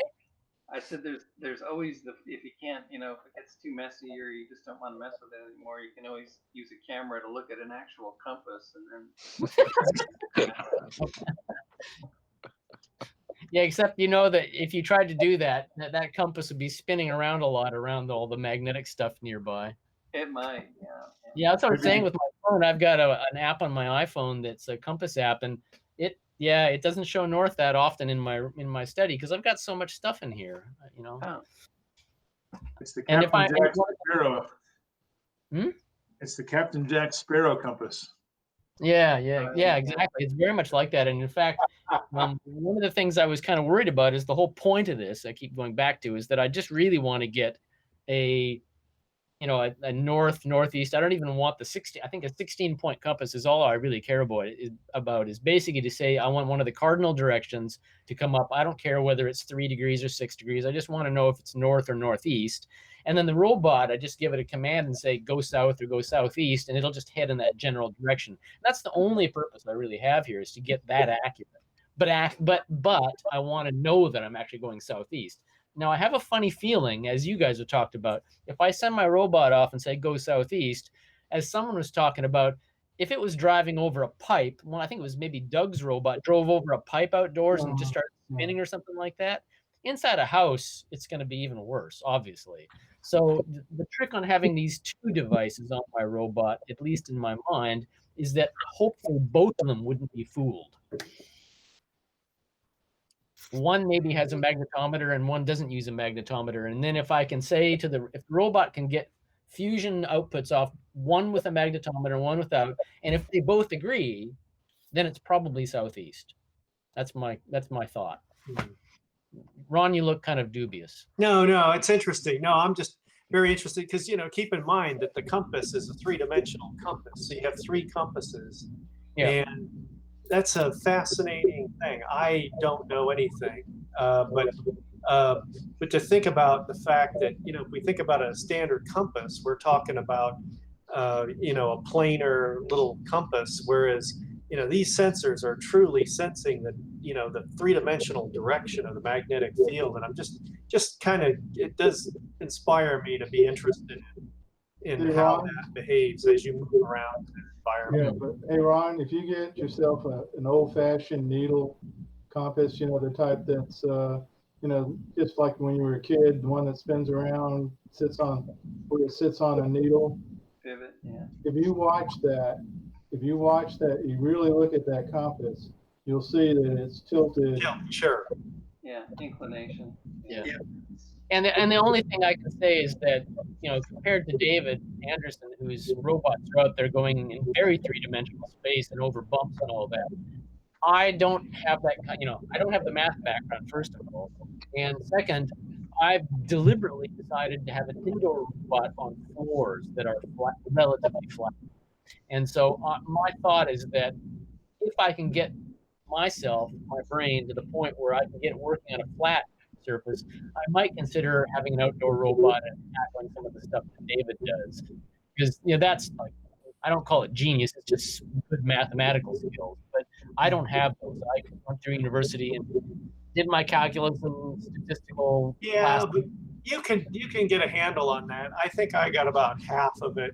It might be 5 years ago.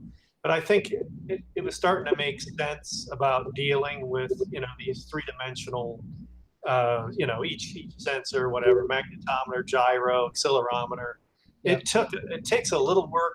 It is handy. I find it handy to be able to do some graphical display to help see what's going on. But yeah, I think if you've got any kind of math background, I think you might be surprised at what you could accomplish in not that long a time. Okay. So, but it does, getting all the 3D vector stuff straight in your head is tough. I mean, I struggle with it. I love 3D graphics, and I feel like I'm an idiot, really. But yeah, well, I even went through. I mean, I started as an engineering student, actually in robotics, before I switched to art, and then got a degree in filmmaking. But I did take the first few years of university math and physics and stuff like that. Yeah, so you should be good. I mean, yeah, but I have to go back and play with, understanding like, what a cross product is. I'd probably watching some videos on YouTube and making sure you understand what it means to take two vectors and do a cross product, and stuff like that's really handy. And you're right. And there's lots of good web resources, and some of the guys that have written some, like there's the guy that, what's his name? Brett. We've talked about him before. He wrote one of the Quaternion libraries or something. Brett Beauregard. Brett Beauregard sounds like the guy. Anyway, there's a number of people who've gone to. Oh no, he was the guy that did the pin controllers. Sorry, it's a different guy. But there's lots of people who've gone to a lot of trouble to try to help other people with this kind of stuff, and they're out there, and it's really nice to find that nowadays without having to go to the library and find some dusty old book that's hard to read. So yeah. Anyway, that's it for me. I'll hopefully have a little more detail next week on my progress. So. Cool.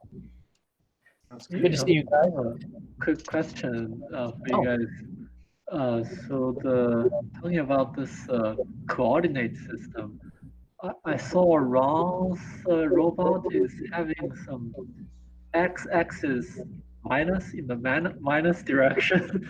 So when I was working for one of the job, it's like this imaging system.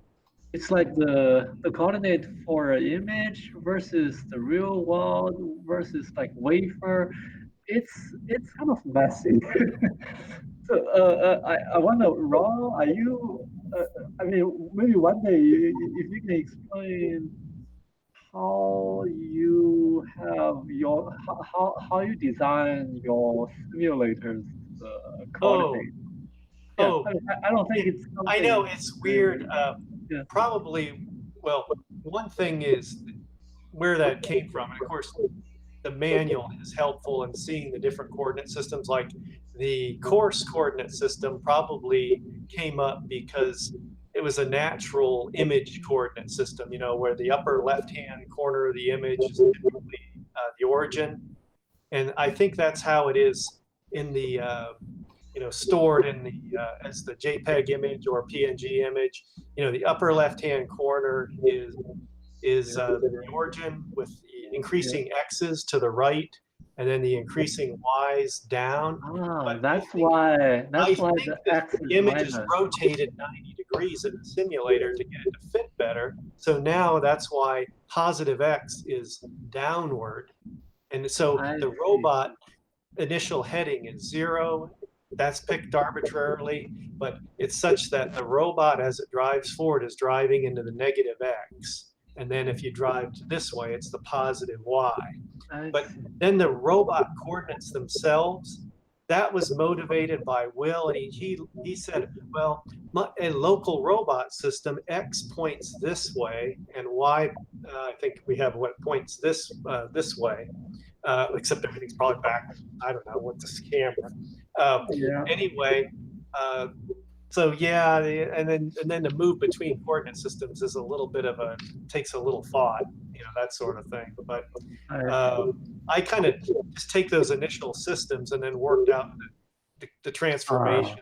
You know, that's kind of some messy code in there. I mean, imagine one day if I work with the image sensor versus like my robot in the real world, there will be some messy conversion.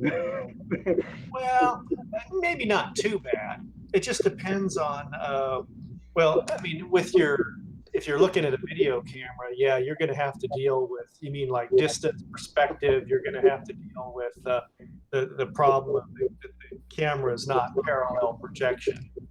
So maybe we could talk about that. That's the kind of thing too I get into and I understand, and it gets cold on me. Yeah, cool. All right, just thought when you guys were talking about coordinates. All right, thanks. I was thinking of the unit circle and that, you know, angles, increasing angles should go to the left from, you know, the horizontal x-plane, you know, so it's like, whoop. Yeah, I mean, one thing threw me off is the robot was 0 degree. Yeah. And wait, x is decreasing. Yeah, wait a minute. Did I do that with, did I follow, let's see, is the normal compass heading? Yeah, 0, 0 is north, isn't it? Yeah, north, yeah. Okay, and then 0, 9, 0 is, maybe that's what motivated my directional system. So that's how I defined that. I guess I made the default along actually the negative x in the world is 0 degrees heading. So I tried to make that part kind of look like traditional compass headings. But then, yeah, often you end up having to come up with the transformations, think they're one way, twisted around, or twisted around the other way, and that sort of thing. Yeah. I have an easy answer for that. I call it Ron. Thanks, Ron. Yeah, and my answer is I think I know how it works, and that's why I love computer graphics, because for me, what happens is I've got this idea that I know what's going on, and then it's all twisted around backwards. And I have two choices. One is I carefully analytically think of how things should be, or two, just start trial and error. Just depends. If it's late in the day, sometimes it's trial and error. Something looks backwards or inverted in X, then I'll just invert it, blah, blah, move on. And sometimes I do have to sit down and carefully think, especially in 3D. That'll get you get really screwed up in 3D. Quickly. Yeah. Well, guys, Cool. it's getting late. All It right. is getting pretty late. So where are we? Have we touched on everyone? Is there anybody else wants to touch on Did anything? we hear from Doug? Doug D, not Doug P. Doug Dees. He's been our pinch hitter starting off every game here. I didn't do much this time. He normally starts before you get in. Need to be here early to hear Doug. Okay, before we log off, one thing I wanted to say, Carl, you'll update the news, right, to get the latest news on the web page for the meeting invite? News. Well, it's already published. Oh, I don't see it on the news, on the get the news part. Well, Okay. oh, you mean on? Oh, so Doug. No, okay. Where you see it on the home page, John. Okay, well, I tend to click And on I don't- news, yeah, get the latest well, news, so that's why yeah. I'm doing that. Okay, well, it might be it might have been published a long time ago. I have to look. But All right. it's done on the front home page in the front. Okay, well, I'm looking there, and I don't. Right at the front. See, it says. It's under both. It's under the news and it's under front. Okay. You just have to scroll down a little bit. Well, I see virtual December 8th. And contact the PDRG. Okay, maybe not news. All right. Oh, so if we come up with a YouTube thing, can we do that sort of almost last minute as long as we have it published up on YouTube? Is that the deal? Yeah, I don't see any problem with that. Okay. If I get lucky, I'll try to do something with a real robot. Like me turning on my robot that I've forgotten how to turn on. That'll be my demo. Trying to grab it before it